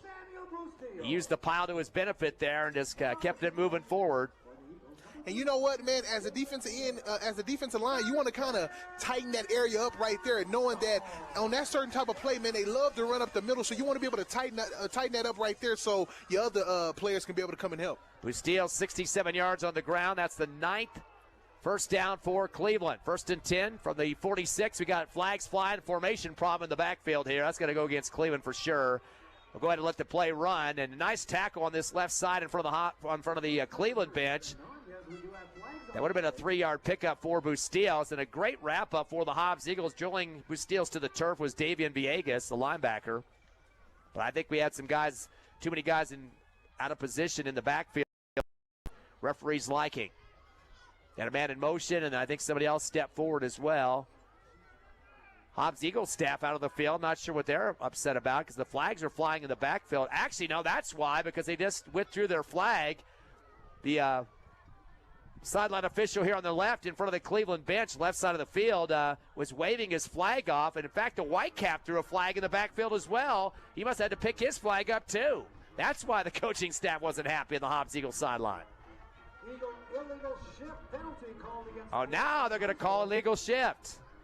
So some confusion down on the field. So that'll be a 5-yard penalty against Cleveland, their 3rd penalty for 30 yards. We'll take a quick 30-second break. It's 26 Cleveland, 10 Hobbs, 1:43 left, 2nd quarter, coming back live in 30 seconds. For over 25 years, Eunice Pump and Supply has been more than just a business. They've been a part of the heartbeat of Eunice. From the oil fields to the classrooms, Eunice Pump and Supply is all in backing the athletes, cheering on scholars, and investing in the future of Lee County. Eunice Pump and Supply takes pride in their hard-working team, their dedication to excellence, and most of all, the youth. Visit Eunice Pump and Supply, 1310 Avenue O in Eunice, and now proudly serving Lovington at 321 North Main. Your hometown partner and a proud supporter of Lee County athletics and academics. Eunice Pump and Supply, local, loyal, and proud to serve. 1st and 10 from the 40 for Cleveland. 1st and 15. The pass on the slant caught at the 50 for the Storm into Hobbs territory at the 41. Nunez with a 17-yard grab for Cleveland. McPherson, the linebacker, able to pull him down. That is the 3rd catch for Nunez for 34 yards. He has 2 touchdown receptions as well for the Storm. That'll be the 10th 1st down for Cleveland at the Eagle 39-yard line. Make it the 41-yard line. Shotgun to Hatch. Stays in the backfield. He's going to loft it out near sideline over the shoulder, off the fingertips of the receiver. Kind of volleyballed it away. A.J. Vigil at the 15 near side. Got a big push in the back, too. I think that made it cough out there. Robert Garcia doing a good job to make sure that wasn't an easy catch. Looked like it was going to be an easy one. He might have gone to the end zone from the 15, but that little shove jolted it out of his fingertips. And great way to put pressure on him, and so that's the reason right there, because you got to pass him a little bit. But it's when the pressure is on you, you get a little frightened a little bit. So, hey, man, great stop out of corner. 8 of 12 in the passing game for Cleveland. Break the huddle and move up to the line of scrimmage. 1st and 10 from the Eagle 40-yard line on the left hash. Hatch and shotgun, twins right, receiver left. One slot on the right side. 3-step drop for Hatch. Wants to throw. Gets caught out of the pocket and gets dropped in the backfield. He's going to lose about 3 to 4 yards on that one. A couple of guys getting in there that time and making sure he wasn't going to advance the football up the middle. The guy that gets the sack on that one for the Eagles was Gavin McPherson, of course, the linebacker, but also initial hit by Joseph Reza. So the two LBs in there hard, and that's going to drop. They're going to say 4-yard loss for Hatch and a timeout on the field. And you know what, man? You got to be able to clap it up for the defense, you know? The defense is what's been putting that fire out there and that fire behind the offense, you know? They're coming out here trying their hardest, you know, not putting their heads down, putting their heads on their shoulders, looking up, putting their chest up, getting in there, making plays, and even putting pressure on the quarterback. So that's what you want from a defense.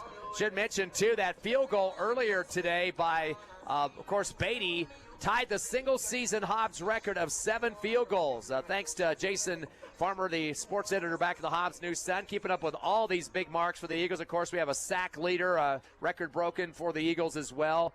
Mackey getting that for Hobbs. Jeremiah Mackey with 10 sacks. A couple other numbers we'll talk about throughout the rest of this ball game. And right now, what we need to worry about is getting the numbers on the scoreboard. Hobbs trailing 26-10 with 1:12 remaining in the second. Cleveland football. They got a 1st and 14 now from the 44. Fake the handoff. Hatch throws a quick shot to the far right side. Caught 40, 45, or 30, 35, down to the 25. As they'll get the first down on that one. Maldonado is going to get 17, make it 18 on the quick shot. Maldonado now with 4 catches, all double-digit catches as well. Hurry up offense. That's the 11th first down at the 25. Shotgun to Hatch. Back behind the 30. He's going to fire over the shoulder. Man waiting at the goal line. Touchdown. That's going to be a 24-yarder. Waiting for the ball coming over the shoulder was Evan Nunez. Defender got beat by about 6 yards on that one. So 24-yarder to Nunez.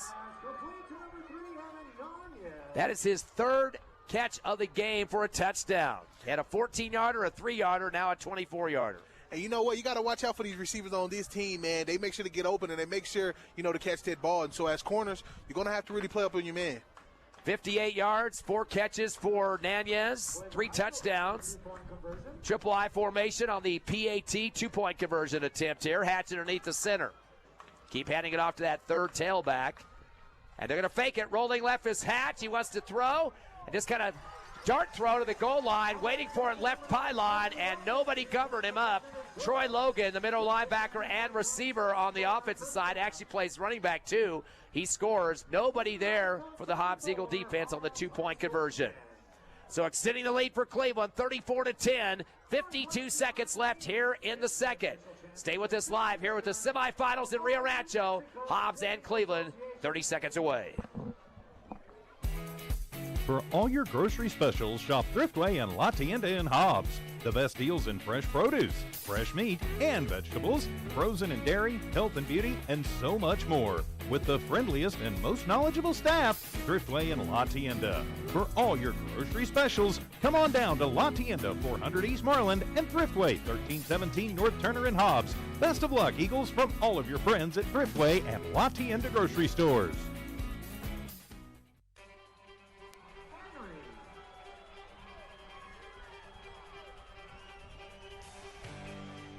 Back to second quarter action here in Rio Rancho, 34-10 Cleveland, 52 seconds left before the half. The kickoff for the Storm, short one, end over end, caught over the shoulder at the 25.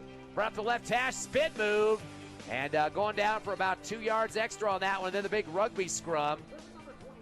And the man returning for the Eagles on that one, Seamus Wright. But, boy, he got upended quickly. It looked like kind of a late hit, too. The whistle blew. It looked like they stood him up, and then he did a somersault after that. Got maybe some last-second reverberation there from the Cleveland Storm coverage team. Yes, you want to be careful of that, man. You don't want no flags, no penalties when it comes to that. Hobbs Eagles will get one last possession here in the second quarter, working with 46 seconds. Down by 24, 34-10. Definitely would pump up the momentum here. They get some score of some sort. They'll have it at the 28-yard line. Left hash, trips right, receiver left. Medrano with the shotgun. Low snap, 2-step drop. Steps up in the pocket. He's going to get flushed out. Rolls around to the 25-30. Quarterback keeper tiptoes out of bounds and stump the clock. See where they're going to mark this at here. Look, about 6 yards, maybe 7. Let's see where they're going to get it here. Looks like you're going to give him 6 yards for Medrano. He's had 7 carries so far for 28 yards, 4 yards a pop. Wright has had 4 carries for 8 yards, 1 for Hill for 2, and 2 carries for Moore, minus 19. Second down and 4, back to pass Medrano on the shotgun, flops it over to the left side, caught on the run, 35, 40, 45, Seamus Wright once again. 11-yard pickup for Seamus on the catch. That's his second for 14 total.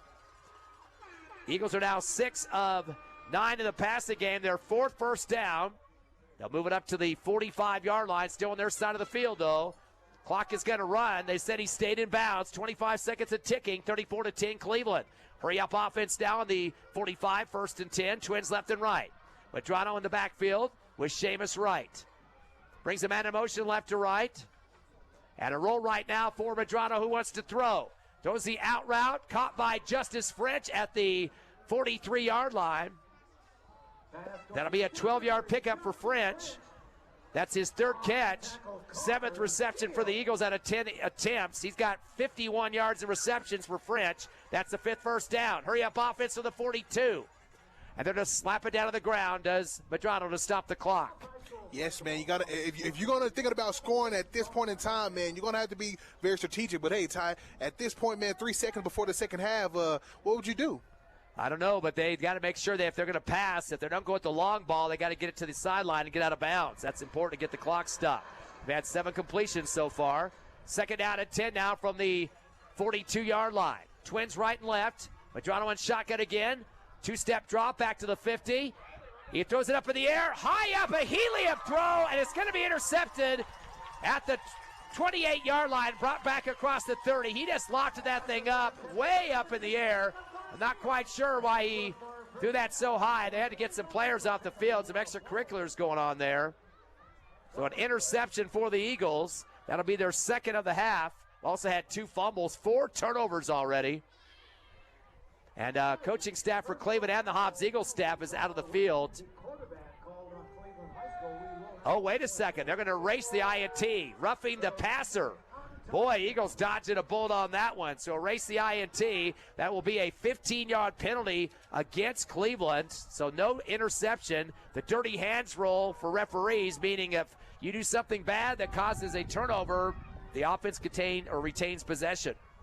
Wow, man. So you're right, man. It's a lot of things working in their favor, so you have to take advantage of it. I mean, hey, I don't know what you'll do right here, man, when you got a bunch of corners and safeties on the far end zone, and so you got to be very strategic on what you're going to do here if you want to score before the second half. 4 penalties for 45 yards. They're marking off 15. Eagles now will be at the 28 of Cleveland. Of course, Beatty has a good leg, too, so we'll have to wait and see how close they can get on this. Actually, the clock is run out, but they're going to have 1 play on time, and Beatty will step out. This will be a 45-yard field goal, kicking from about the 35. This will be a big one for Beatty. He'll kick it from the right hash, and he'll get the hold for the Eagles from Conlon McCool, of course, the backup quarterback for the Eagles, sure hands guy. He gets it down. Kick is going to be way off to the left. It will hit in the end zone. That'll be an automatic touchback as Cleveland tried to run it back. College and pros, you can do that, but not in high school. That would have been short by about 10 yards that time. So no good on the field goal. It doesn't matter anyway. The clock has expired. But it would be nice to get some points on the scoreboard, but it wasn't going to be an INT anyway. Eagles get one last shot after the roughing the passer. But at halftime, big hole to dig out of for Hobbs here in the semifinals. They trail Cleveland 34-10. We'll take a 4-minute break, come back with the stats of the half. You'll be with us live here on Cool 95.7 on the radio, HobbsAmerica.com, YouTube, and the Cool 95.7 Facebook page on the internet. NMR Pipeline is a highly qualified, dedicated company, leading in performance with management and employees who've provided over 45 years of service in pipeline maintenance and construction within the oil and gas industry. NMR Pipeline, 300 South Main in Eunice, or call 394-0144 for more information. Again, 394-0144. NMR Pipeline is proud to be a supporter of all Lee County athletics and academics. High school sports build character and responsibility. That's why Albertsons Market congratulates and encourages the area high school teams in their quest for a state championship, saying we're behind you all the way. You too can show your support for the Hobbs Eagles with Hobbs Eagles Black and Gold apparel. There's a large selection of Eagles shirts and caps to choose from at your Hobbs Albertsons Market. You're in for something fresh at Albertsons Market, corner of North Rhymes and Venter in Hobbs. Lasco Construction is a proud partner in education in Lee County. Lasco Construction is your hometown construction company. Lasco Construction encourages you and business owners to support Tatum, Jow, Lovington, Eunice, and Hobbs businesses. Buy as much as you can locally, which is why Lasco Construction always supports the youth of Lee County. Lasco Construction supports you. Call 393-9161 for all your construction needs. Support your community. Imagine having everything we ever dreamed. Don't you want it? Can't you see it? Now, with the new Lico, you can have it all. Don't settle for slow internet. Lico introduces reliable internet speed experience. No more slow music and video streams. Experience Lico's blazing fast connection. Experience the new Lico with multi-device internet connection. Lico, experience tomorrow's broadband today. 370-5010 or lico.net. Like you want it all. NMJC, success through learning. My future's looking brighter. My life's an open door. New Mexico Junior College gave me the chance I was looking for. Affordable education designed to fit my needs. Now every day is filled with opportunity. NMJC, success through learning. NMJC. At nmjc.edu.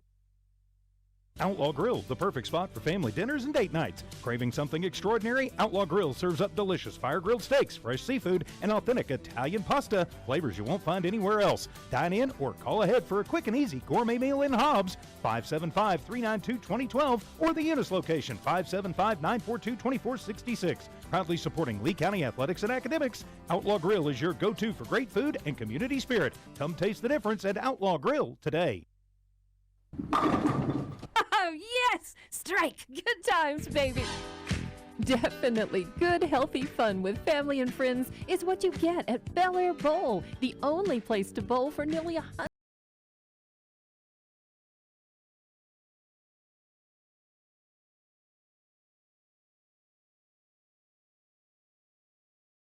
Find them on Facebook or Google Bel Air Bowl. They are located behind the Bel Air Shopping Center. Where we roll at Bel Air Bowl. For over 25 years, Eunice Pump and Supply has been more than just a business. They've been a part of the heartbeat of Eunice. From the oil fields to the classrooms, Eunice Pump and Supply is all in backing the athletes, cheering on scholars, and investing in the future of Lee County. Eunice Pump and Supply takes pride in their hardworking team, their dedication to excellence, and most of all, the youth. Visit Eunice Pump and Supply, 1310 Avenue O in Eunice, and now proudly serving Lovington at 321 North Main. Your hometown partner and a proud supporter of Lee County athletics and academics. Eunice Pump and Supply, local, loyal, and proud to serve. For all your grocery specials, shop Thriftway and La Tienda in Hobbs. The best deals in fresh produce, fresh meat, and vegetables, frozen and dairy, health and beauty, and so much more. With the friendliest and most knowledgeable staff, Thriftway and La Tienda. For all your grocery specials, come on down to La Tienda, 400 East Marland, and Thriftway, 1317 North Turner in Hobbs. Best of luck, Eagles, from all of your friends at Thriftway and La Tienda grocery stores.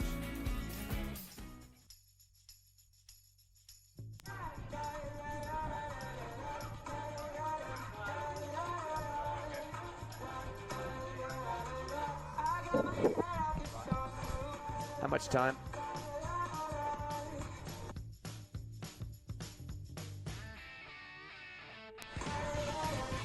Back live here in Rio Rancho, the semifinals of the 5A in the state championships. Cleveland leading Hobbs 34-10. Storm, the number 2 seed, Hobbs Eagles at number 3.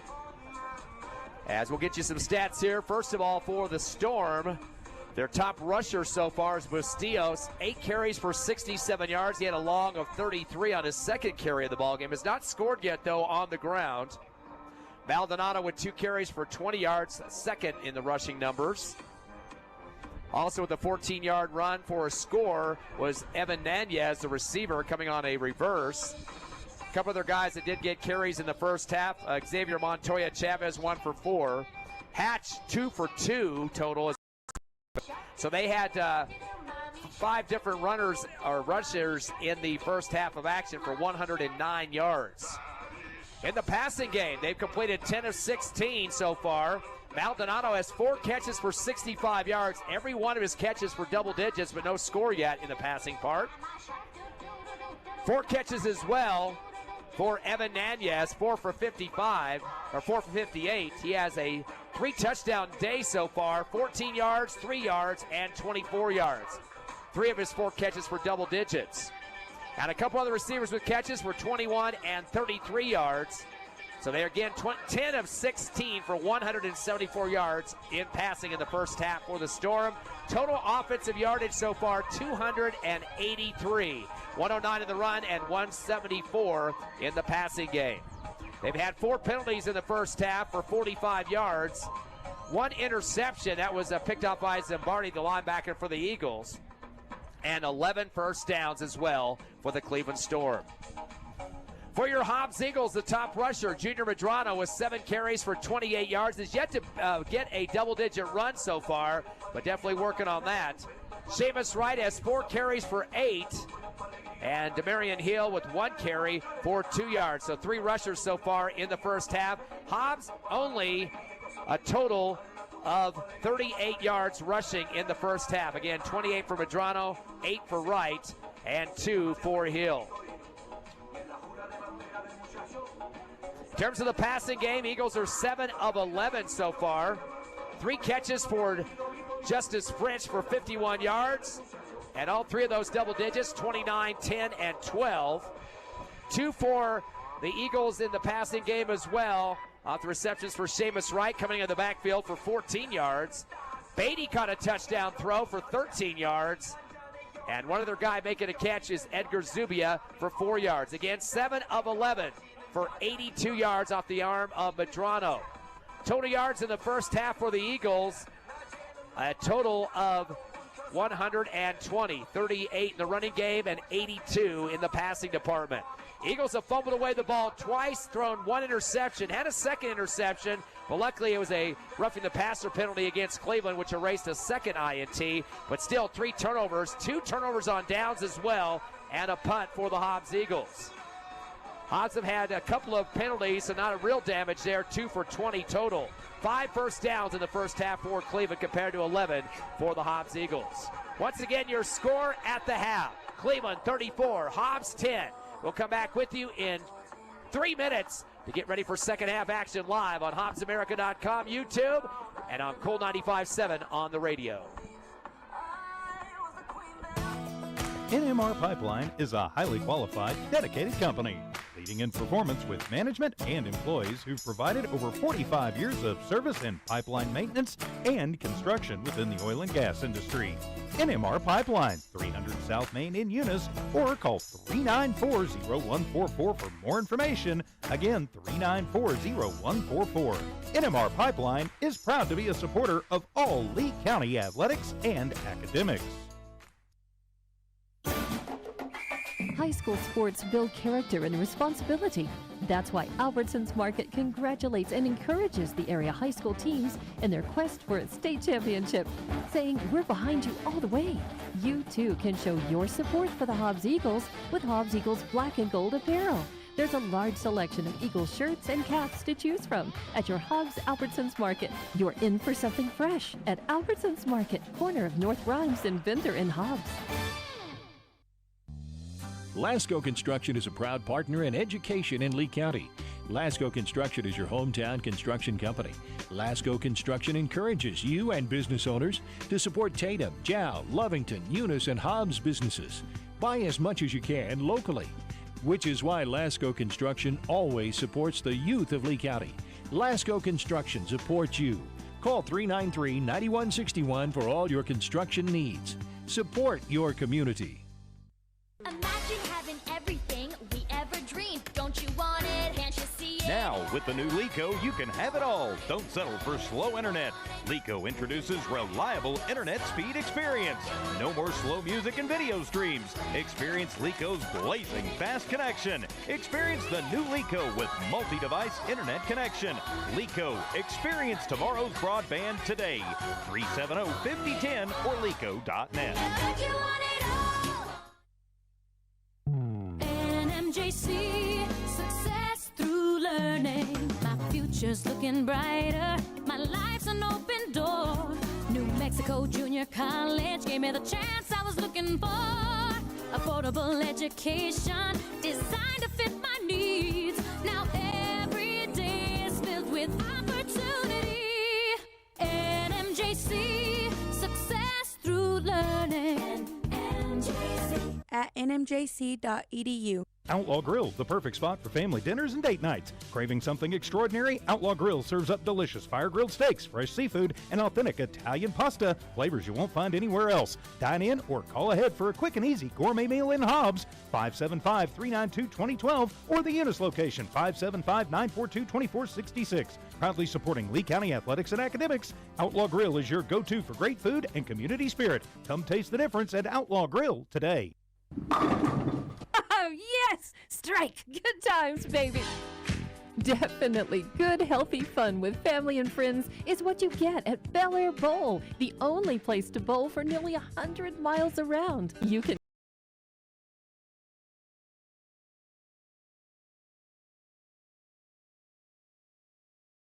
make it happen. Find them on Facebook or Google Bel Air Bowl. They are located behind the Bel Air Shopping Center. Where we roll at Bel Air Bowl. For over 25 years, Eunice Pump and Supply has been more than just a business. They've been a part of the heartbeat of Eunice. From the oil fields to the classrooms, Eunice Pump and Supply is all in backing the athletes, cheering on scholars, and investing in the future of Lee County. Eunice Pump and Supply takes pride in their hard-working team, their dedication to excellence, and most of all, the youth. Visit Eunice Pump and Supply, 1310 Avenue O in Eunice, and now proudly serving Lovington at 321 North Main. Your hometown partner and a proud supporter of Lee County athletics and academics. Eunice Pump and Supply, local, loyal, and proud to serve. For all your grocery specials, shop Thriftway and La Tienda in Hobbs. The best deals in fresh produce, fresh meat, and vegetables, frozen and dairy, health and beauty, and so much more. With the friendliest and most knowledgeable staff, Thriftway and La Tienda. For all your grocery specials, come on down to La Tienda, 400 East Marland, and Thriftway, 1317 North Turner in Hobbs. Best of luck, Eagles, from all of your friends at Thriftway and La Tienda grocery stores. NMAA, a dedicated company, leading in performance with management and employees who've provided over 45 years of service in pipeline maintenance and construction within the oil and gas industry.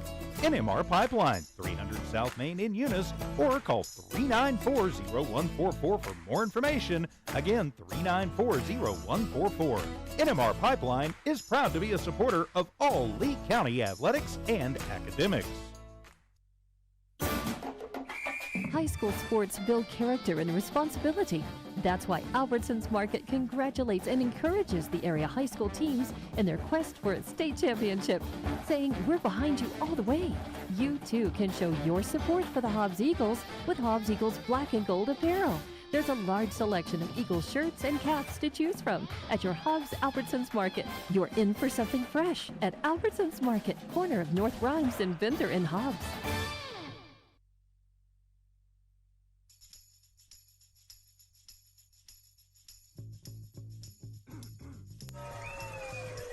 Still at halftime here in Rio Rancho. Cleveland has just entered back on the field. Still looking for the Hobbs Eagles coming out of the field house there on the far side of the field. Score at halftime is 34-10 in favor of the Cleveland Storm. Of course, we mentioned in the pregame show, Sovereign, Cleveland has a pretty good tradition of being in the championships. Coach Heath Ridenour, who's now, I believe, at UNM, I don't think he's moved from there, but there's one guy that's had several championships under his belt when he was coach here. They played in 8 championship games and have a 6-2 record. Now, they've had several coaches that have gotten some championships. Ridenour had 3 of them before he left the program. Garza, who's a current coach, has 2, and Potter, who was at Carlsbad and then moved to this Cleveland team. He had one earlier too. So pretty impressive numbers. They've had state championships over Mayfield, El Dorado. They beat Rio Rancho twice and La Cueva twice in those championship games. So program's been pretty decent. And of course, if you want to take a look at their start back in 2009, they had to start with freshmen and sophomores their first year because they had the new school here. So they had to deal with that their first year. They were started off that first season, I believe, was a 500 record, 5-5. But after that, it went to 9-2, 11-0, and then you got a big stretch of some championships in there. So 2011, a championship, 19, 21, 22. Last year, 24. They beat La Cueva 26-8. And so that's the kind of caliber this team is. They are very tough. The program is very solid. And, of course, the Hobbs Eagles looking for their third state championship. We mentioned earlier as well. The Eagles got their wins in 70 and 72. Coach Eldridge and Coach Tone beat Highland and beat Mayfield in those championship years. And, nothing to slouch at here, too. I mean, they've been there 7 times. 1981, we talked about, they lost to Clovis in the championship game, 27-7.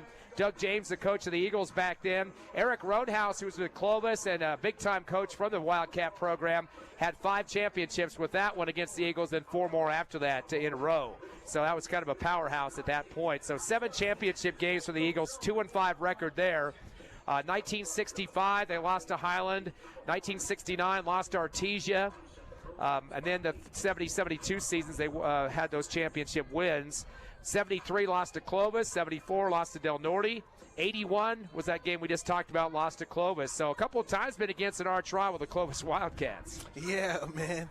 And so, again, I mean, that hopefully that streamline can keep it going, man. And, I mean, this game has been pretty good to look at right now. And this team got history, of going to the state championship a lot. And Hobbs haven't been in a while. But, hey, I done seen a lot of games like this, man, that turned around, man, and ended up being something that nobody thought it would be. Also, too, Las Cruces will be the other team in the championship. Of course, they beat La Cueva 45-7. So that Las Cruces team awaiting the winner of this game. Hopefully, Eagles can get back in this one and try to get this game back on track. And take a look at some of the good things that have happened so far for the Eagles this season. We mentioned Jeremiah Mackey, 10 sacks this year. That's a single-season record for the Hobbs program. He also has 10 for his career, and he's going on the tail of Cameron Hernandez with 13 and Tristan Davis 11.5. So at this point, he's got several he needs to get in this game. If this is his last game, he might have a championship too if the Eagles can come back. But he needs to get at least 3 more to move up for career sack numbers for the Eagles. Javen Hernandez, who plays safety, has 201 career tackles heading into this game, the 8th most in a career. He's behind Patrick Sanders with 207. He needs 6 more to get up there on that chart. Junior Medrano, 1,439 rushing yards coming into this game. 5th most in a single season for Hobbs, and Willie Henry is ahead of him with 1,512 yards. So he could get about 100 or so in this game and be at that situation as well, moving up the charts. We'll talk about some other players that have done some great stuff this year. But right now, the Eagles as a team needs to get back in this ball game, trailing Cleveland, and they'll kick off here to start the second half. Beatty going to nail a hard one. It'll bounce 1 yard into the end zone, left side, and it will go rolling out of the back for the automatic touchback. If you look at the scoring for the Eagles in the first half, 29-yard field goal for Beatty in the second quarter to get things going, and then a 13-yard pass to Beatty. At that point, the Eagles were down 26-10. So 1 score for Cleveland in the first quarter. The rest of their scoring, which was a total of 4 touchdowns, came in the second quarter. They pretty much took control of the game from there on out. So Hobbs trails right now 34-10. Cleveland on the near sideline, breaking their huddle, and now jogging onto the field. Hobbs, every series on defense has been out there first and waiting for their opponent to get out there. And let's see what the defense come up with right here. And, they're coming back out. So second half, let's get it going. Shifting from right side of the line to left, 2 guys move over. Hatch will give the handoff. Angling right, breaking tackles, 25, 30, and then tripped up and going down after a first down pickup. Bustillos, the guy that gets the carry on that one. And they're going to give him 12. Garcia came up to make the stop for the Eagles. So Bustillos continues to add on to his numbers, 9 carries for 79 yards. 1st and 10 from the 34. That's the 12th first down for for Cleveland. Receiver left and right. Hatch will look to the sideline now to get the play call, maybe change it up here from his head coach. Shift his running back to the left shoulder now in the backfield. Long delay on the snap here. And the field clock went down to 4. And then the side official blew his whistle and ran to the backfield. They're going to call procedure. False start against the Cleveland Storm. That is their 5th penalty of the ball game for a total of 50 yards. So half a football field on yellow handkerchiefs. And you know, as a defense, these are the plays you want to be able to take advantage on and be able to contain this and don't let anything get past you. First down and 15 now from the 29. Still those single receivers on both sides here. Slapping his hands, getting the shotgun. Handoff up the middle again. Bustillos plowing ahead. Down to the 34, trying to get back to the original line of scrimmage. So it looks like he might have got there. Or maybe a knee short. Yep, just 4 after that penalty. 4-yard pickup for Bustillos. He goes to 83 on the ground today. So Las Cruces will be in the championship, waiting for one of these two teams. Not sure where that will be hosted at, depending on what the history of these squads are. Home or away.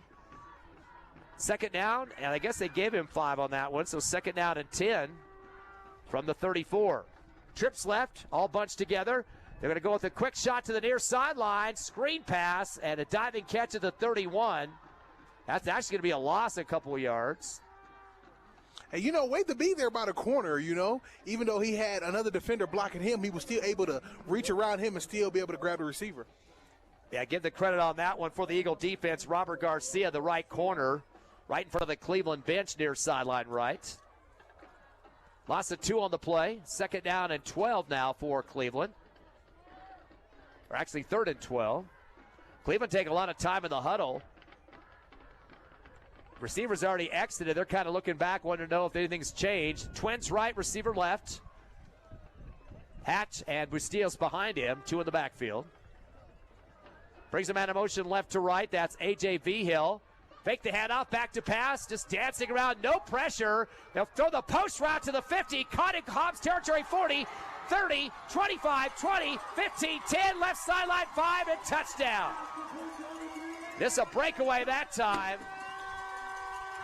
And that's going to be a total of 70 yards. Start about the 30-yard line and into the end zone goes, I believe, Evan Nanez.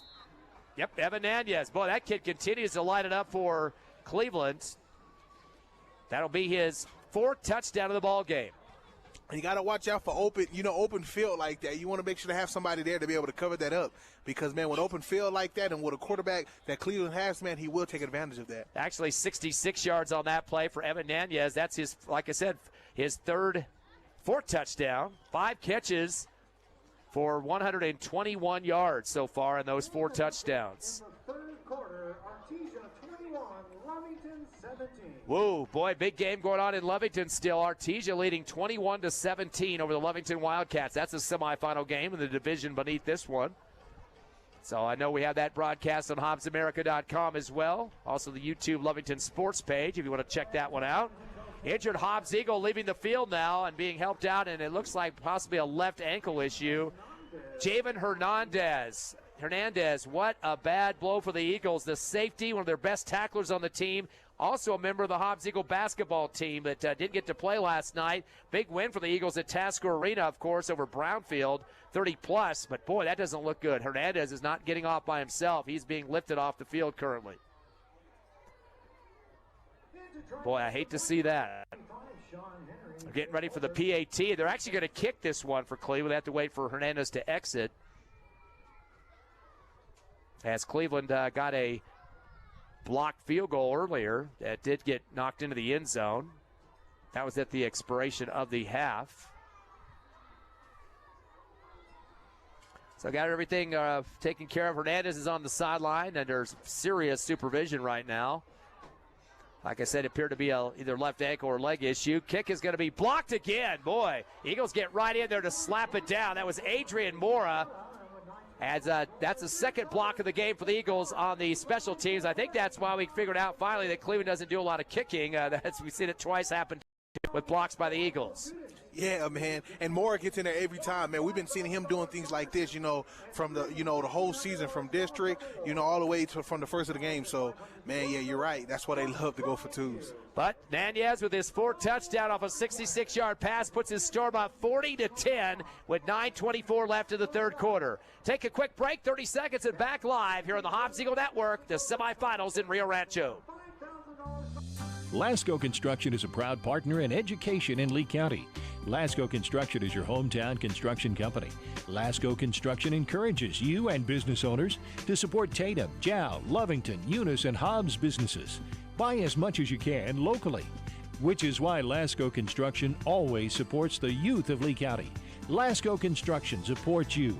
Call 393-9161 for all your construction needs. Support your community. Your Hobbs Eagles trailing 40-10 here in Rio Rancho with 9:24 left to Cleveland. And the kickoff for the Storm. Caught at the 17, brought up the left hash, 20, 25, getting a blocker, trying to get to the far left sideline for the Hobbs Eagle bench and run down at the 30. As the return man for the Eagles was Edgar Zubia. Looks like a little bit of extracurricular going on after the play. Some shoving and pushing going on there. No flags. So Hobbs Eagles try to get back down by 30 at this point. They'll have it marked at the 30-yard line. Maybe there is a flag over there. I think that is one. It's very hard to tell, but it kind of looks orange from this distance. But we got a personal foul against the Eagles. I thought I saw somebody pushing a little bit too hard after the play. That will be a 15-yard penalty. And that happened past the 30, so they can go ahead and take all of that backwards. And that's what you don't want, especially at this time, man, and what's going on here right now. You don't want to be able to have no penalties or any fights or anything like this that can move you more and more back into the red zone. Only the 3rd penalty of the game for the Eagles for a total of 35 yards. But at this point, when you're down by 30, you don't want to go backwards in the real estate. Yes. Hobbs football at the 15, so they get the full 15 marked off there. 1st and 10. 4 in the front box for Cleveland, then they back one off to the linebacker core. Back to pass Medrano with the post route. Beatty catches to the 25 and drug down at the 29-yard line. That's going to be 14 for Beatty. That will be for him. And the receptions, his 2nd of the ball game. He's got 2 for 27. The 8th reception out of 12 attempts for the Eagles. A first down, their 6th of the ball game. They'll have it at the 29-yard line. Hobbs pulls out of their play call, looks to the sideline for a changeup here. Twins left and right. Medrano back in shotgun. Has a man with him on his left shoulder, Seamus Wright. Fakes the head off to right, goes around the left end on the tuck for the keeper. 30, dragging people with him. 32, he's not going down easy as Junior Medrano continues to put the pile to the turf. About 3 to 4 yards. Looks like 4 for Medrano. His 8th carry for 32 yards. He's a leading rusher, but we got to get a lot more yardage than that right now because they only had 38 at the half. Yes, man, you definitely want to push forward, and you definitely want to make strategic plays. I mean, hey, even though the score 40-10, you still can be able to do something to be able to change that. Actually, only give him 3 on that one, so 8 carries for 31 for Medrano. He had 8 games this season of 100-plus rushes, so big-time numbers for him. He's about 69 yards away from that here in this one. Trips right, receiver left on a 2nd and 7. Back to pass, Medrano. He wants to float one out, far sideline. It's a wobbler, caught on the run, 30, 25, 20, middle of the field, 15, 10, 5, touchdown Eagles. That one started from the 32, 68-yard touchdown pass and run. On the recipient end was Adrian Mora off to the races. Man, you got to give it to Adrian Mora, man. He's been doing some great things, this whole season, man, of his football game, man. And so, man, great catch by Mora. And, again, great throw by Medrano. And we talked about earlier, man, him throwing the ball and getting into his receiver's hand, and that's what he did right there. Well, that's longer than the other play that we saw from the Cleveland Storm's Evan Nunez. He had a 66-yarder for a touchdown just seconds ago. That one for 68 for Mora. And a late player getting in for Cleveland. Hobbs didn't realize that they were short one and is kind of just walking a little bit slow out there for the PAT, but finally sprinting hard Isaac Sotelo to get in there to make it number 11 for Cleveland's defense. Hobbs going to go for 2 off the right hash. Shotgun for Medrano, and right next or behind him for the Eagles running back core is Seamus Wright. He's going to throw this one to the right corner of the end zone, waiting for it, and the score. Beatty pulls it down, tiptoes in front of that back right pylon for the 2-point conversion. So Hobbs gets back. Wait a second. They call him out? Yeah, they called him out, man. Unfortunately, he dropped the ball. Oh, boy. Yeah, I thought he had his tiptoe down, but I guess they said he was juggling near that back right pylon. No good on the PA 2-point conversion. 7:52 low left in. Hobbs back in it, 40-16 though, 24-point deficit, but hopefully things on the return track here. We'll be back in 30 seconds on the Hobbs Eagle Network. Imagine having everything we ever dreamed. Don't you want it? Can't you see it? Now, with the new Lico, you can have it all. Don't settle for slow internet. Lico introduces reliable internet speed experience. No more slow music and video streams. Experience Lico's blazing fast connection. Experience the new Lico with multi-device internet connection. Lico, experience tomorrow's broadband today. 370-5010 or lico.net. Don't you want it all? Beatty kicking off for the Eagles, drills it back to the 1, and the return man stepped in the back in the end zone. They should have called him dead. He's going to go up the near sideline, 35, 40, 45, into Hobbs territory, 35, tries to cut it back, 30, 25, 20, middle of the field, 15, 10, 5, into the end zone for the touchdown. Now he had a catch at the 1, and then he stepped back into the end zone. I don't know if they said that was a part of his catch or not. But it looked like he broke the plane, and they're going to go ahead and count that for 100 yards.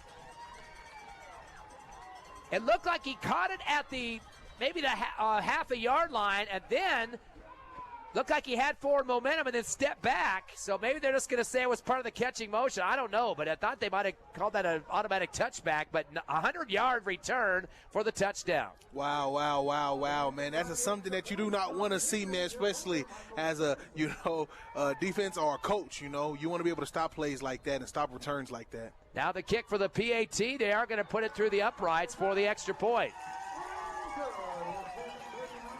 So a 100-yard return on the kickoff puts more points on the scoreboard. We got back and forth scoring now here in the third. 47-16 Cleveland. A total of 63 points on the scoreboard with 7:39 left in the third.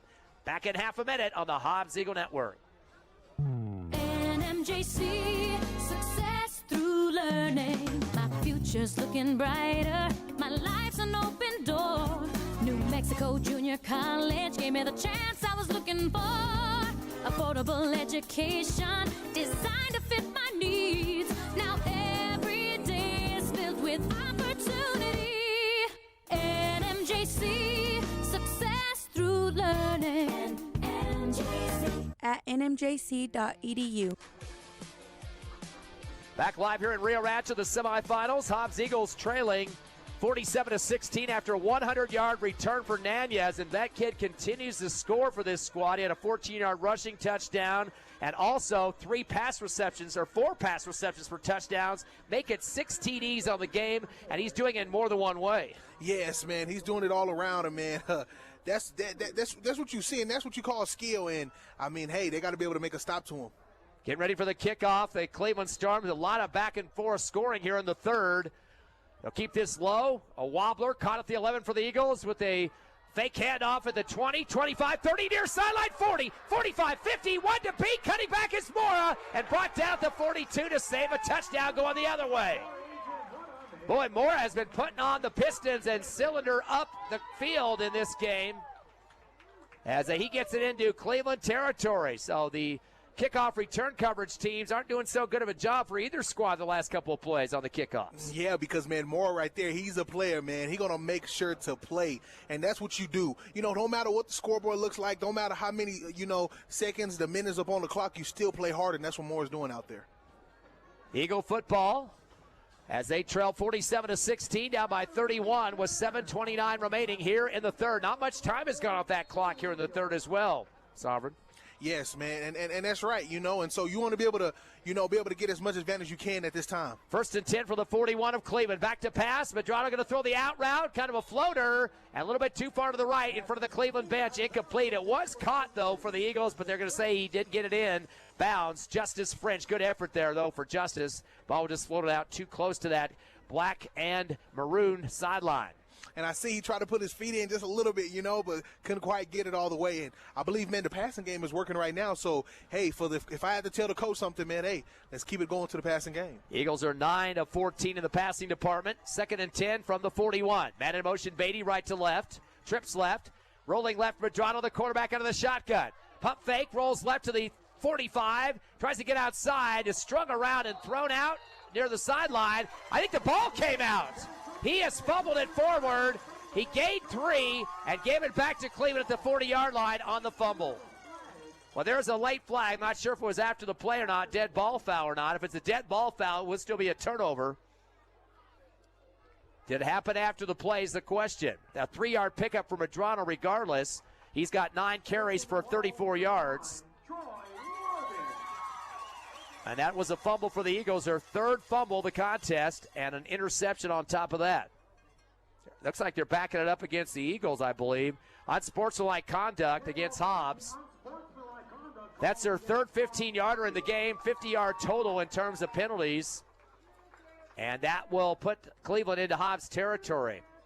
So it looked like he got thrown down pretty hard. I mean, I don't know if he bobbled it as he was going down or not. Medrano on that far sideline, and the ball coughed out. So they're going to put it at the Eagle 43-yard line. You'd think that Cleveland would start to run some clock here, but of course they like to score too, as we've been seeing this season. I mean, they've been averaging 46 points a contest so far up to this point in the regular season, and including the playoffs too. 6 games of 40-plus points. And they've had 3 games this season of 50 or more, so they know how to score. 1st and 10 at the Hobbs Eagle 43. Man in motion left to right. Big lineman number 70 there. Give a handoff angling right. Bustillos gets upended and somersaults forward. They'll give him 7.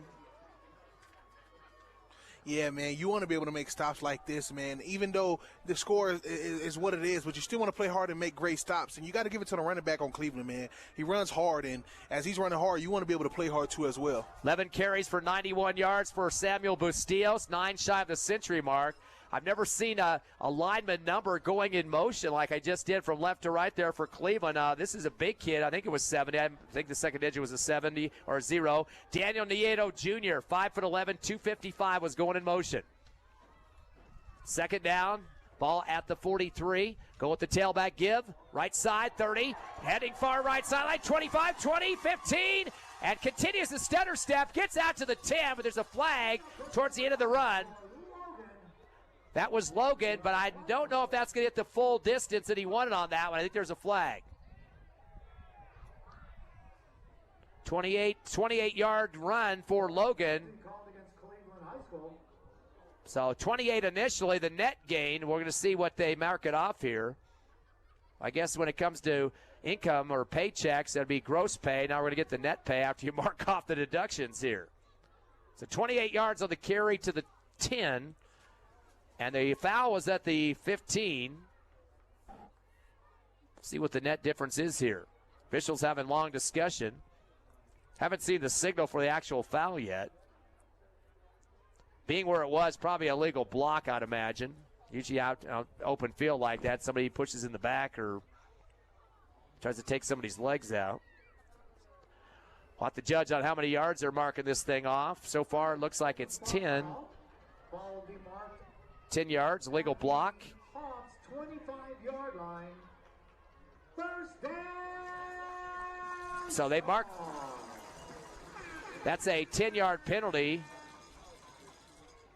So he ends up getting 13 there for Bustillos. That'll be a 1st down from the 25-yard line. 1st and 10. Cleveland breaks their huddle. Clock down to 6:08 remaining here in the 3rd. Hobbs down 47-16 to Cleveland. Twins left, receiver right. Hats in the backfield with the shotgun. Bustillos on his right shoulder, left slot back. Give to Bustillos. Scampering up the middle, dragging a pile with him across the 20. Continues to run the clock as well. Looks like they got somebody else in there now at the running back position.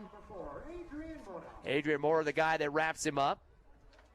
And, man, you just been hearing Moore's name, man, all across the board, man, from, returns, receiver, safety, man, and that's what you want to do. And, again, man, the defense has been doing a great job out here, man, making plays, make sure to come out here with fire and trying to make a stop. That was Damian Rodriguez, who just subbed in. He had 8 yards on that one. 2nd and 2 now with the Twins left receiver right.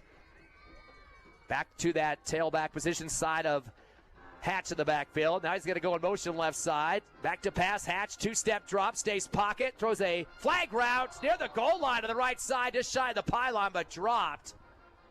Kind of throwing more to the sideline than the receiver that time. He tried to stretch out, went down on his knees to try to stretch out to the sideline to make the catch, but no good on that one, incomplete. That'll stop the clock for the Eagles' benefit with 5:09 left third quarter, 47-16. Cleveland by 31. Eagles, the number 3 seed, Cleveland at number 2 to play number 1 Las Cruces next weekend, Saturday, for the state championship at a 2BD determined. Twins right, receiver left. Hatch with 2 in the backfield now. Bring him out in motion to left side. Give to the tailback, up the middle. Rodriguez, kind of a zigzagging, gets thrown forward by the Eagles. Instead of pulling him down, they threw him forward. That's good. 10 yards for Rodriguez, so he gets the first down. 2 for 18 for Rodriguez, just barely getting in here in the third quarter. That'll be the 13th first down, 18 yards so far for Rodriguez. They'll have it at the Eagle 8-yard line. It'll be 1st and goal for the Storm. And you know what? You still don't want to let up. You don't want to let them get leverage or anything like that. You still want to be able to make plays, make stop. Don't look at the board or anything like that. Just play hard. Trips left, receiver right. Hatch back to shotgun. Brings the man in motion to the left to right. Give to the tailback. Rodriguez heading right. And boy, did he get barreled down. Helmet right in the gut by Adrian Mora. Boy, that kid is running the ball. That kid is playing some hard defense. Almost did the wrong word there. Put the helmet right in the gut of Rodriguez and made him pay. I guarantee a stomach ache after that one. Yeah.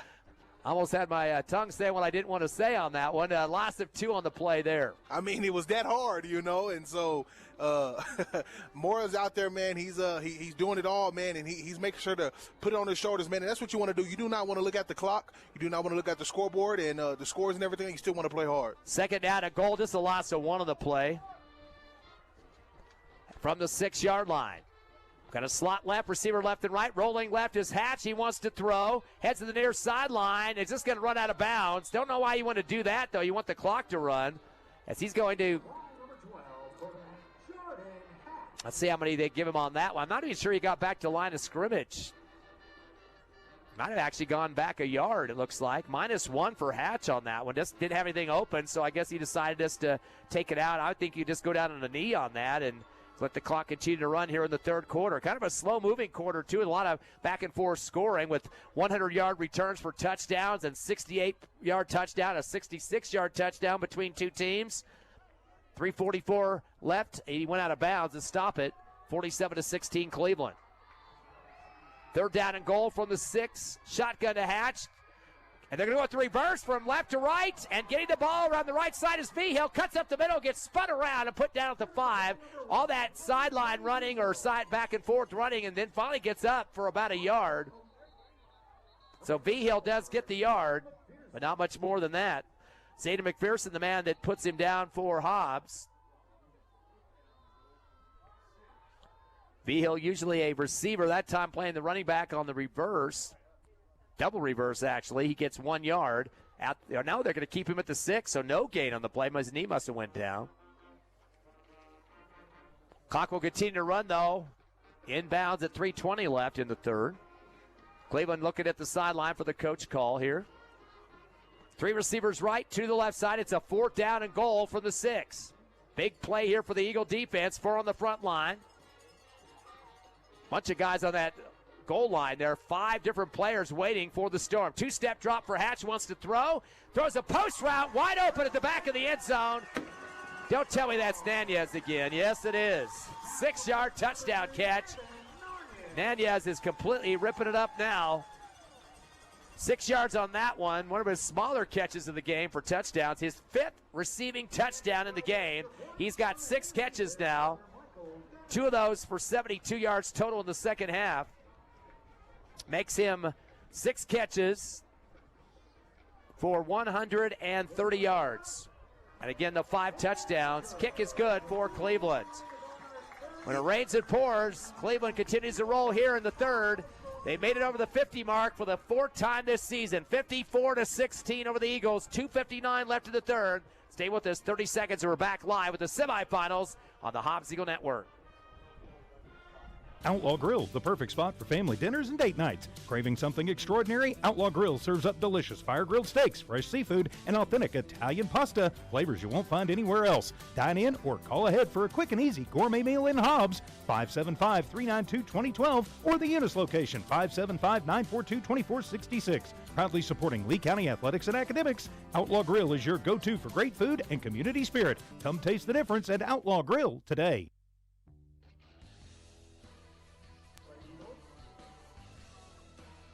It continues to be the Nunez show for Cleveland after a big-time touchdown catch again. He continues to rack up the scores for the Cleveland Storm. He's got 5 receiving touchdowns, a rushing touchdown as well, and a 100-yard kickoff return. Not a big guy either, but he's got some speed. He got some speed on him, man, and he's pretty long, so he stretches down the field. But, man. Catch is made at the 11 for the Eagles on the kickoff. Stutter step to the 20, 25 up the sideline, 30, 35, and somersaulted out of bounds in front of the Hobbs Eagle bench. I'm not quite sure where they're going to mark this out at, but returning for the Eagles on that very acrobatic return was Jaden Taylor. Again, score is 54-16. Eagles down by 38. Mercy rule too. Sovereign, that means the clock will continue to run here unless the Eagles get it back underneath 35, right now at 38. So a field goal, or actually more than a field goal away from getting underneath that threshold. Eagles with a hurry-up offense from their 33. Shotgun, Madrano back to pass. Steps up, quarterback keeper left hash, 35, heads to the far left sideline, 40, zigzagging towards the first down marker. He's close to getting it. At least 9 for Madrano. We'll see if he gets more than that. They're going to move the chains, give him 10. He's got 10 carries now for 44 yards. He's the leading rusher for the Eagles. That will be their 7th first down of the contest. 1st and 10 from their own 43. Twins right and left. Hobbs pulls out of the play call, looks to the sideline, possibly for a new one here on the audible. Shotgun. Madrano going to throw the out route, but throws it hard to the sideline. Not even able to get over to see it. Was the intended receiver, Adrian Moore. Looked like he might have tried to pull up on a curl, but it was thrown as an out route, though. Yeah, and I mean, at this time, you don't want to be able to, misread plays or just throw anything like that at this time. You want to make sure to be strategic, Eagles are 9 of 15 in the passing game. 2nd down and 10 from the 43. Still on their side of the field. Shotgun Madrano. Get the draw play up the middle and then angling left in the last second. Kind of groping for a couple extra yards. The rusher for the Hobbs Eagles, DeMarcus Hill. I haven't heard his name very much here in the second half. He does get himself a 5-yard pickup, does Hill. That's his 2nd carry of the ball game for 7 yards. More predominant rushing from the quarterback, Junior Madrano, than Hill or Wright in this contest. Yes, man, and that's one thing about Madrano. He will run that ball. 2nd down and 5 from the 47. Back to pass. Madrano rolls right, throws the out route. Intercepted near the 50. Kind of a high in the air throw and picked off, brought back to the Hobbs Eagle 49. The guy that picks it off, Carson Weddle, the wide receiver on offense, but also plays DB on defense. So the INT, unfortunately, that's the 2nd one of the ball game. That's the 5th turnover for the Eagles. And Cleveland will have it just above the 50-yard line into Hobbs Eagle territory. The clock will run too at the mercy roll. The salt in the wound for the Hobbs Eagles, unfortunately. And, man, you want to be able to give the defense a break. The defense been coming out here, man, working hard, man, breaking a sweat. And, hey, man, we're moving on forward to the 4th quarter. That mercy roll does run out the clock here in the 3rd. We got another quarter to go. Hobbs down 54-16, down by 38 as we head to the finale quarter. You're listening live to Hobbs Eagle Playoff Football on Cool 95.7 on the radio, on the internet, HobbsAmerica.com, YouTube, and the Cool 95.7 Facebook page. Back in half a minute. Oh, yes! Strike! Good times, baby! Definitely good, healthy fun with family and friends is what you get at Bell.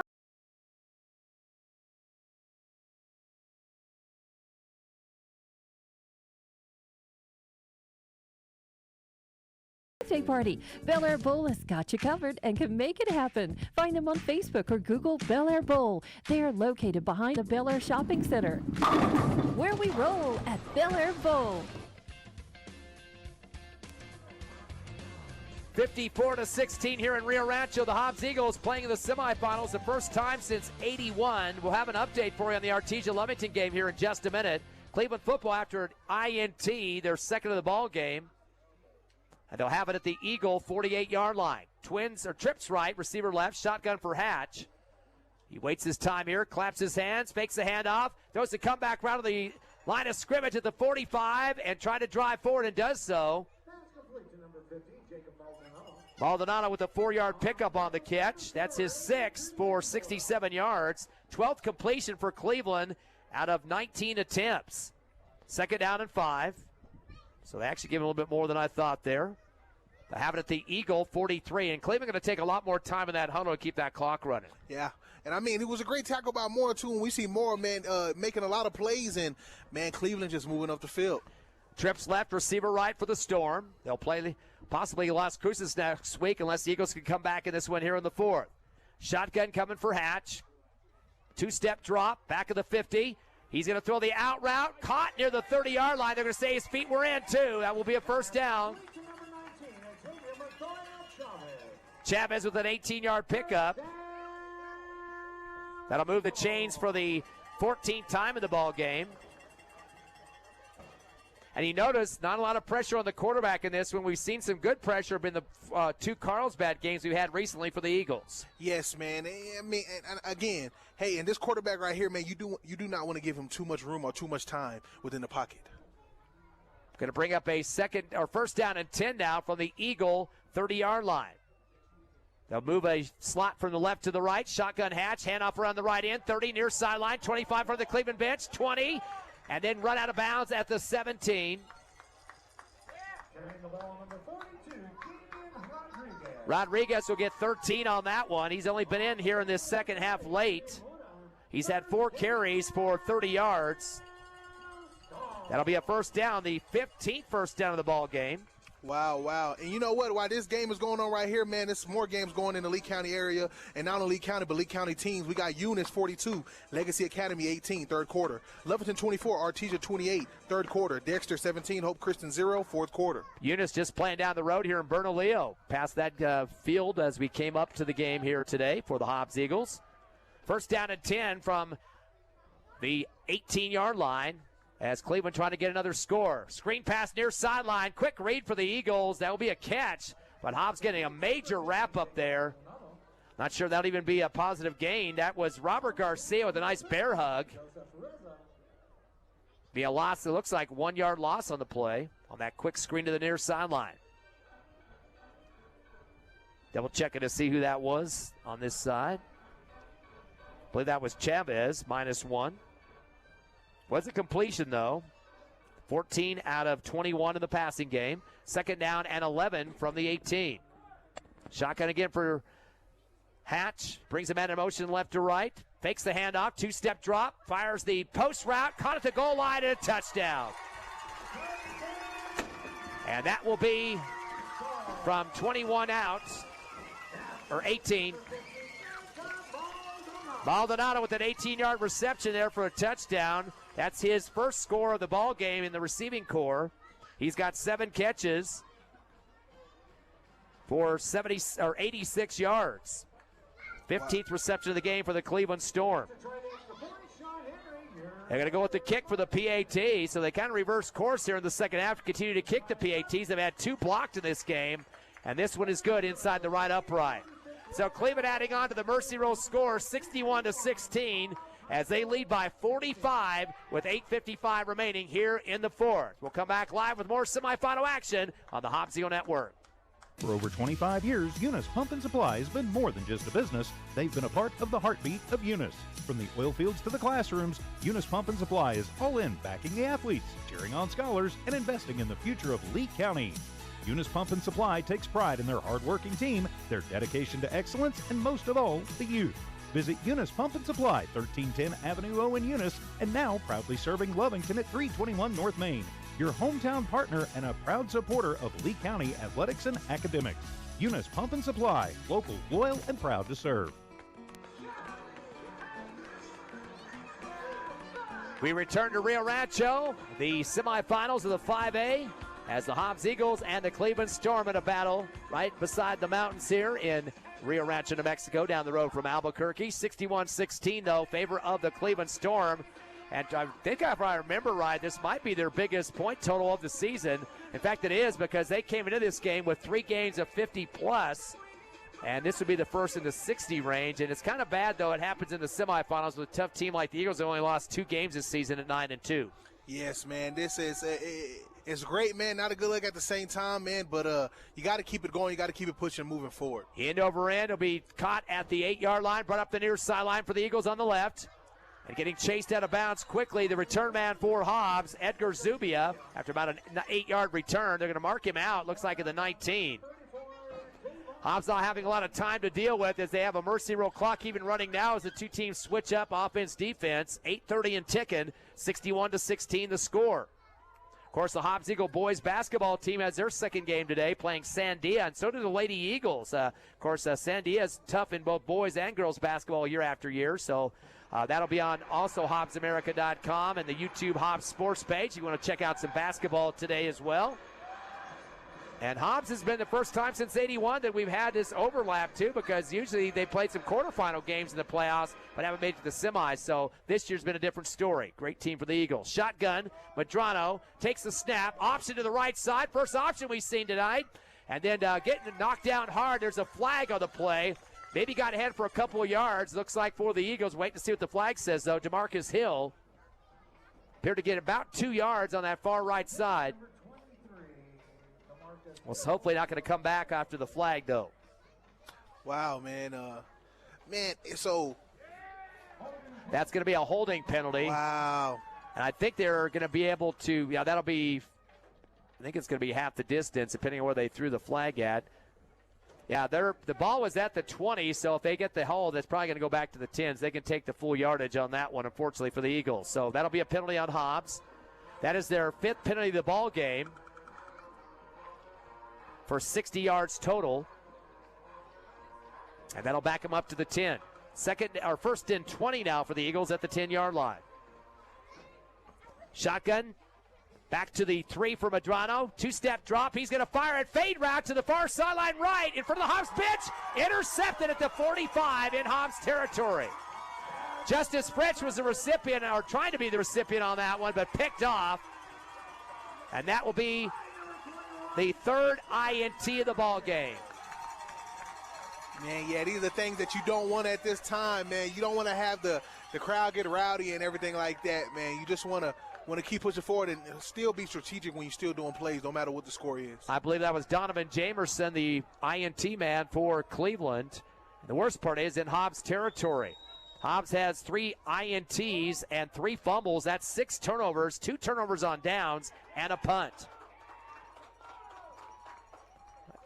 Guessing to see a lot of subs checking in for probably both teams at this point, although I do see some of the Hobbs Eagle front line is still the starters out there. Here come the Storm entering the field. Wait to see maybe, nope, they're going to keep Hatch out there now, the quarterback. Thought he might come out. They're going to have to face Las Cruces next week. 6 minutes remaining. Hobbs down 61-16. Ball at the 45 of the Eagles. Slapping his hands as Hatch. Gives it to the tailback. Up the gut. 45, 40. And continues to move the pile. Be an 8-yard pickup. That's Rodriguez. 8 yards on that one. He's got 38 on the ground on 5 carries. Actually give him just 7 on that one. And there's a man down for, looks like the Eagles, flat on his back at about the 38-yard line. Big man, too. Haven't seen the number yet. That'll get the clock stopped with 5:43 left here in the 4th. We'll take a quick 30-second break. Your Eagles trailing Cleveland 61-16 here in the semifinals. Actually, we're going to keep it here. Sorry about that, Evie. Almost sent it back too quick. Oh, no, another linebacker down for the Eagles. Wow. That has been a major problem this season. Gavin McPherson, he just got back after, I believe, a shoulder injury, and now he's being helped off. Looks like a right leg injury at this point. Boy, the linebacking core has been ravaged with injuries this season. Everybody, it seems like, has gone down at one point, and lost Gloom early in the season, or about 4 or 5 games in.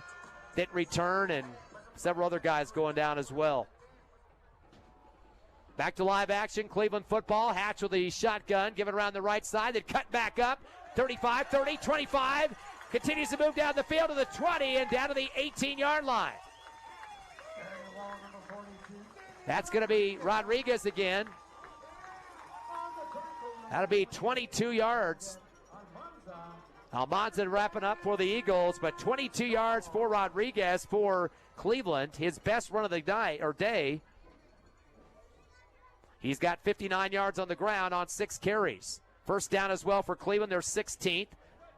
Give it again around the right end to Rodriguez. Pulled down at the 15-yard line. 3-yard pickup on that one. As the Hobbs Eagles kind of straddling him from behind. Saddle on the back of Rodriguez that time. The man that did the takedown was Caleb Blackman, linebacker. Just a sophomore, of course. We saw him came in against in the Clovis game as Gloom had to be carried off the field when he was injured. Yes, and you know at this time, I mean, you still play hard. Fake the handoff, heading up the middle. Hatch, 10-5, puts on the brakes and is thrown down at the 4-yard line. That's going to be a 10-yard pickup and the first down for the quarterback. Hasn't carried the ball that much in this game. That is his 4th carry of the contest and has 11 yards. Hasn't been needed very much, though, with Bustillos doing much of the rushing game and a lot of pass receivers getting involved, too, including Nunez. Big day for him.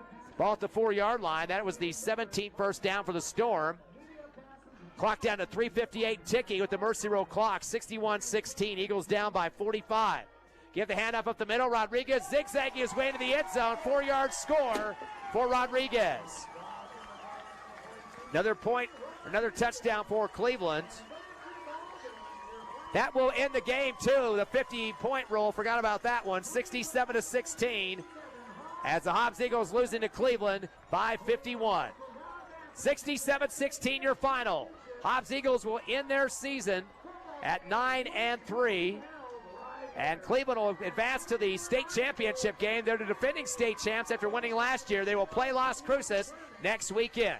We will take a 3-minute break, come back with the Hobbs Eagle postgame show live on Cool 95.7, HobbsAmerica.com, and YouTube. Stay with us. For all your grocery specials, shop Thriftway and La Tienda in Hobbs. The best deals in fresh produce, fresh meat, and vegetables, frozen and dairy, health and beauty, and so much more. With the friendliest and most knowledgeable staff, Thriftway and La Tienda. For all your grocery specials, come on down to La Tienda, 400 East Marland, and Thriftway, 1317 North Turner in Hobbs. Best of luck, Eagles, from all of your friends at Thriftway and La Tienda grocery stores. NMR Pipeline is a highly qualified, dedicated company, leading in performance with management and employees who've provided over 45 years of service in pipeline maintenance and construction within the oil and gas industry. NMR Pipeline, 300 South Main in Eunice, or call 394-0144 for more information. Again, 394-0144. NMR Pipeline is proud to be a supporter of all Lee County athletics and academics.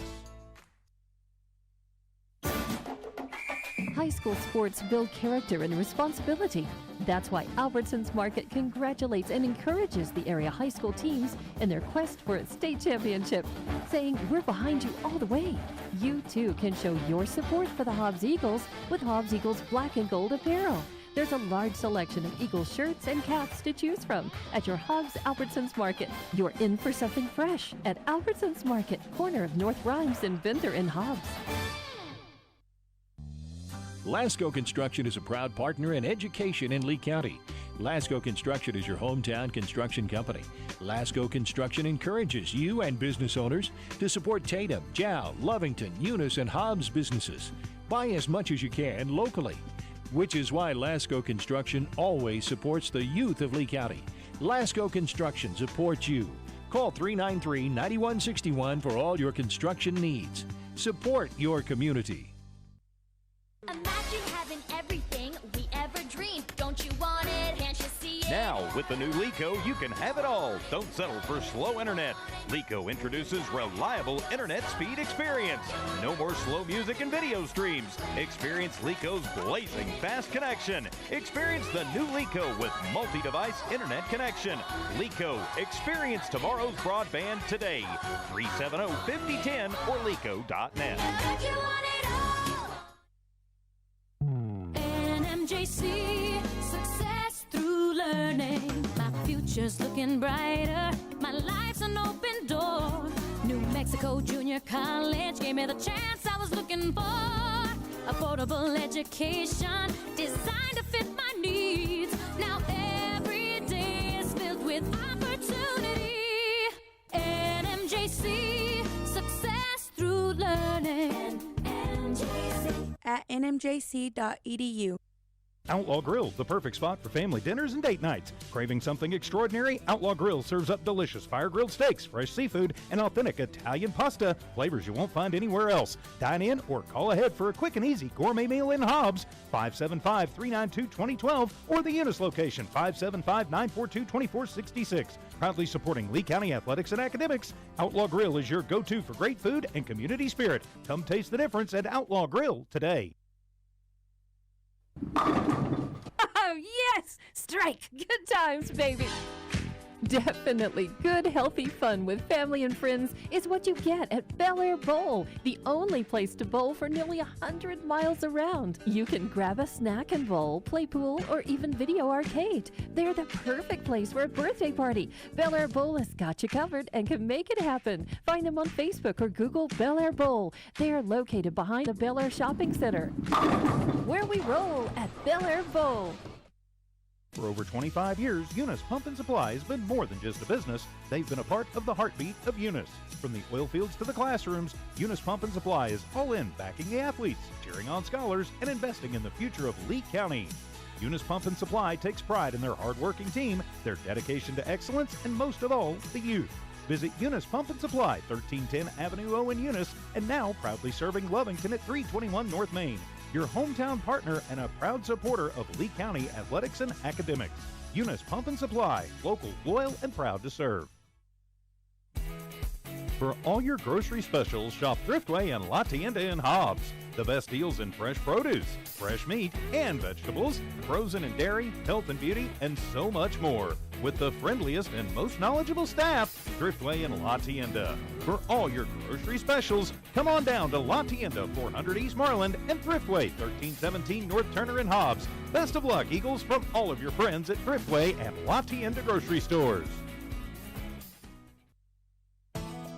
NMR Pipeline is a highly qualified, dedicated company, leading in performance with management and employees who've provided over 45 years of service in pipeline maintenance and construction within the oil and gas industry.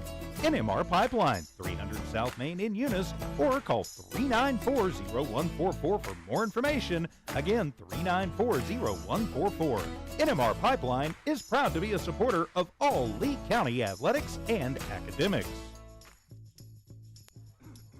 Back live here in Rio Rancho, the semifinals has completed here. Cleveland Storm, the winner, with a big victory over the Hobbs Eagles, 67-16. That was a 51-point win, a mercy roll. At 50, they do shut the game down. There's about 3 or 4 minutes left in the contest. So, unfortunately, a loss for the Eagles here on this one. They will finish up the season on their third loss, 9-3. And, of course, the Cleveland Storm continues with a 11-1 record. They will play here. They get to host the championship, even though they're the number 2 seed, as Las Cruces owes them. So the number 1 seed will come to the number 2 next weekend for Thanksgiving to wrap up the season. So game was in hand for a little bit, first half, I guess, early. But after that, that second quarter was really deadly for the Hobbs Eagles as Cleveland just continued to put in the scores one after the other. Hobbs did manage a 29-yard field goal for Braddock Beatty early in the second, but after that, Cleveland had 3 unanswered touchdowns. Hobbs did score a 13-yard pass to Beatty from Medrano, but then another score for Cleveland, so they ended up with 4 touchdowns in the second quarter compared to 1 for Hobbs. Third quarter, 3 touchdowns for Cleveland, 1 for Hobbs. And then fourth quarter, both scores came from Cleveland. So domination from second quarter through fourth quarter. It was only 8-0 after 1. Cleveland was up in that at that stanza. But after that, too many turnovers. I mean, that's going, definitely an understatement there. Hobbs with 3 fumbles in the game and 3 interceptions, 2 turnovers on downs, and a punt. And one of those was that fake punt that they did. It was 2 yards short of getting the first down. But, yeah, the turnovers is definitely what did them in. And giving good field position, too, a lot of times in their own territory where Cleveland went down and scored after that. Yes, man. It was painful to see, man. But like you said, those turnovers, man, those turnovers can hurt you, And if you can't clean those up or allow those to keep running and keep going through and stuff like that, you have turnouts like this. Well, let's look at the numbers. We won't give you everybody, just the ones that matter. But this game was pretty much out of hand late. Let's go with the Cleveland Storm first. Samuel Bastillos, their top rusher, 12 carries, 104 yards. So he did get the century mark. Again, he's their pretty much their back when it comes to running this season, and continue to do that in this one as well. Bastillos definitely has some speed. He saw the gaps up the middle, and that was his third 100-plus game on the season. Yes, man. Man, he can run that ball. And one thing about him, man, he gonna run hard. And I seen it out there. And even with the little, brace he had on, from I guess a previous injury, but he still runs hard. Like there's no brace and there's nothing. I enjoy seeing him today. One other guy that did get somewhat close to him was 42. That was Damian Rodriguez. The junior came in the third and fourth quarter, and he finished with 8 carries and 66 yards and had the winning touchdown, too, the 4-yarder to make it 50-plus and the game over. So those are the 2 predominant rushers. A couple of the receivers getting some time. Nanya's got a rushing touchdown for 14, and Maldonado had 2 carries for 20 yards, and a few other guys with single digits in the contest. They rushed unofficially for 213 yards. Again, they're more of a passing team normally, but still 213 yards is more than 2 football fields. That's right, so they gave us a little bit of both today, and they did great at both. They had two in the backfield that can run that ball. Also, with the passing game, they had some receivers, man, that can catch that ball and be able to get open, and so they got a quarterback that can give it to him. They got a quarterback that can hand it off to him, so he can give them both sides. In the passing department, the quarterback you mentioned, Hatch, 17 of 24 in the air for 287 yards. Top receiver in terms of yardage, of course, Nunez. He had 5 receptions for touchdowns in this game, 6 catches overall for 130 yards. And the majority of his catches were for double digits. Of those 6, he had 4 of those for double digits. And again, 5 receptions for touchdowns. We should also mention, too, a 100-yard kickoff return, which makes it the 6th touchdown, and then also a rushing touchdown we mentioned earlier for 14. So 7 touchdowns for this kid. Unbelievable numbers. 5 in the pass receptions, 1 on a special teams, and 1 in the rushing game. I mean, talk about a jack of all trades. Man, that's just crazy right there, man. And like you said, a jack of all trades, man. And man, that's what you want to see, and that's what you want to do when you get on the field. So, man, it was done. He done it, and that's what he did. Jacob Maldonado, 7 catches for 86 yards. He had 1 catch for 18 for a touchdown in the second half. And then several other guys getting some catches. Chavez had 2 for 17, another receiver for 21 and 33. Again, 17 for 24, 287 yards. Unofficially overall, 500 total yards for this Cleveland team, 213 in the run, 287 in the pass. In terms of the penalties, they did have 6 of those. That was for a total of 50 yards, so not really very damaging for their squad. And they did have 1 turnover, an interception. Zimbardi, the linebacker for the Eagles, picked off a pass for Cleveland. Yes, man. And you know what? You got to give it up for the defense, man. And the defense played hard, man. Zimbardi, man, he picked that off, man. And, he started up the fire, started up the boost, and that's what he did. And a total of 17 first downs for Cleveland in this win. Again, final score was 67-16. For your Hobbs Eagles on the other side of the coin, the running game pretty much in the hands of Medrano. Had 10 carries for 44 yards. He had 1 double-digit run. That was in the fourth quarter for 10 yards. He's normally getting those big-time rushes. He averages about 9.2 a carry, and today, definitely not even close to that. But he did do the best he could to keep the Eagles alive offensively. Again, 10 for 44. Seamus Wright, 4 carries for 8 yards, and Demarion Hill, 2 for 7 yards. So quiet night in the running attack for the Hobbs Eagles against a very tough Cleveland Storm defense. Hobbs ended up with 40 yards rushing in this game. And you know what, man? And you know what? And it's crazy to see that because we know by all the other previous games that, man, it's way more than that. And I believe this team, man, forced him to throw it today. And we seen some great passing from him again. And again, with those running backs and the quarterback Medrano, we didn't see a lot what we wanted to see, but they still did good and still played hard. In the passing game, Medrano 9 of 16, throwing the football, 164 yards. Justice French, 3 catches for 51, all 3 of those for double digits, including his first catch in the early part of the game for 29 yards. Didn't score in this one, but unfortunately, that's it for the season for Justice French, but definitely a guy that can get up high and pull some stuff down like he did in this game. Beatty had 2 catches for 27 yards. He did score 1 for 13 in the first half. A couple other guys grabbing him for the Hobbs Eagles, including Seamus Wright coming out of the backfield. He had 2 for 14. It was Edgar Zubia had a catch for 4 yards. And last but not least, Adrian Mora with 1 catch, a long one for 68 yards and a touchdown. So 2 pass receptions for touchdowns, Beatty and Mora in this ball game. Let's not forget about Mora, though, with that big return as well for the Hobbs Eagles. Yeah, man. Man, Mora just been playing out there. And you got to give it up. You got to give it to French, and you got to give it to Beatty, too, as well, man. They're great, dependable receivers, man. They did their job. They did what they were supposed to do. Mora, man, he just played all around. And with that catch and that touchdown, even with that return, man, he did what he was supposed to do. Hobbs, again, 9 of 16 for 164 in the passing game. Their total yardage at 204, again, compared to close to 500 for the Cleveland Storm. Eagles had 5 penalties for 60 yards. Again, turnovers a problem. 3 INTs, 3 fumbles, 2 turnovers on downs, and a punt. And those are the numbers for the Eagles. Again, 67-16, the final.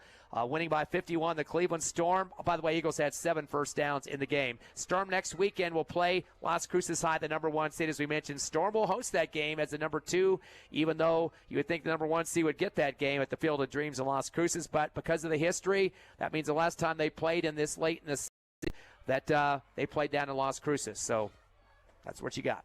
And, you know, we got some other games, too, going on, and also some games that already ended, too, with other Lee County teams. Eunice and Legacy Academy, Eunice 62, Legacy Academy 18. That's the final game. And they will play Texaco. Eunice will be playing Texaco. And then we got we got a game going on in Lee County right now that is still going on. Lovington and Artesia, which is the 4th quarter. Lovington 24, Artesia 35. And then Dexter and Hope Christian. Dexter 24, Hope Christian 6, 4th quarter. Well, let's run down the senior names here. We won't talk a lot about the players. We want to make sure everything's even here. So just talking about some key ones, too. Braddock Beatty, the receiver, definitely a big-time structure for the Eagles. Kicker, receiver, you name it. PATs broke a record this year. Let's continue on down the list. Justice French, we talked about him already in this game with some big catches for the Eagles. Adrian Mora all over the place. That kid will not go down. Energizer Rabbit.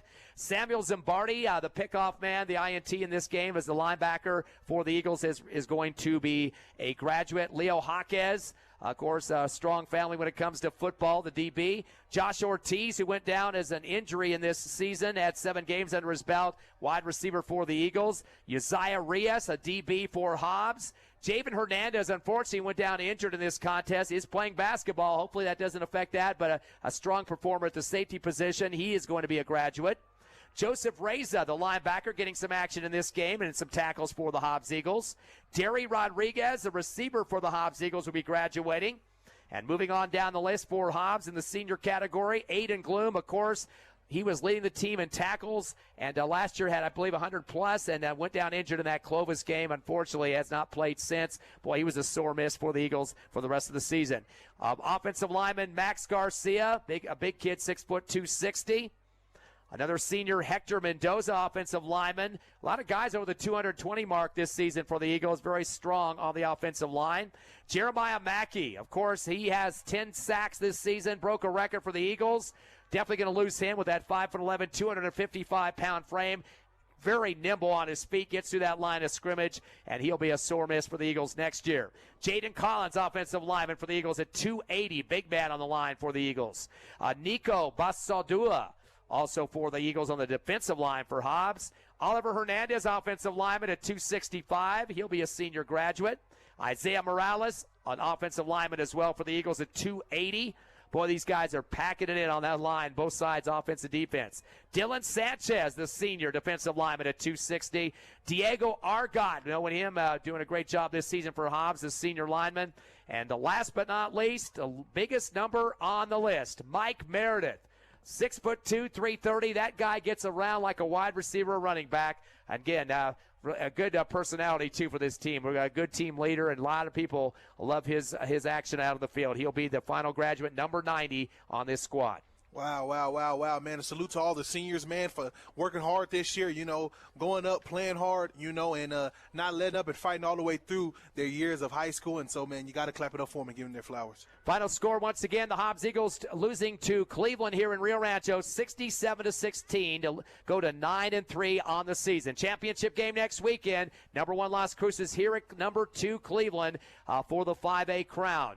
Again, what was the Lovington final, or is that getting close to a final yet? It's getting close to a final right now. It's fourth quarter, and the score is 35 Artesia, Lovington 24. Oh, boy. And, of course, Eunice just completely throttling their opponent down the road at Bernalillo. Congratulations to the Cardinals in the championship next week. Like to thank back at the station, Evie and, of course, Tiffany Stuber. Both of them have been very vital part of our sports broadcast over the last few seasons. Basketball, football, you name it, they're there.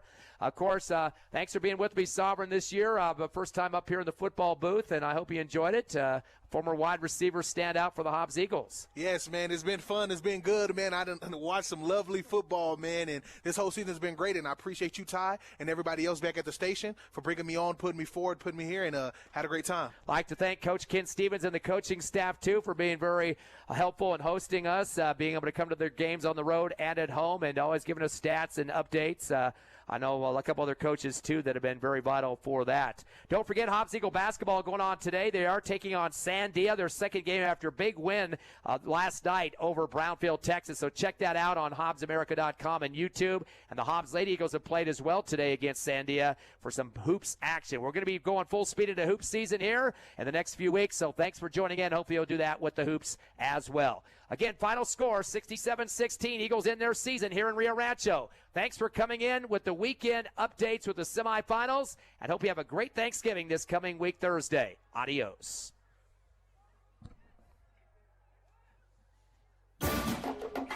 High school sports build character and responsibility. That's why Albertsons Market congratulates and encourages the area high school teams in their quest for a state championship, saying we're behind you all the way. You too can show your support for the Hobbs Eagles with Hobbs Eagles Black and Gold apparel. There's a large selection of Eagles shirts and caps to choose from at your Hobbs Albertsons Market. You're in for something fresh at Albertsons Market, corner of North Rhymes and Venter in Hobbs. Thank you for listening to Hobbs Eagle Football on the Cool 95.7 app and Cool 95.7. Tonight's game was brought to you by Devon Energy, Bel Air Bowl, SunGuard Precision, JBW Solutions, and Hobbs Express. Hobbs Eagle Football also a presentation of Eunice Pump and Supply, The Outlaw Grill, NMR Pipeline, Lasco Construction, and Eastern New Mexico University. Hobbs Football on KLEA Hobbs Lovington is an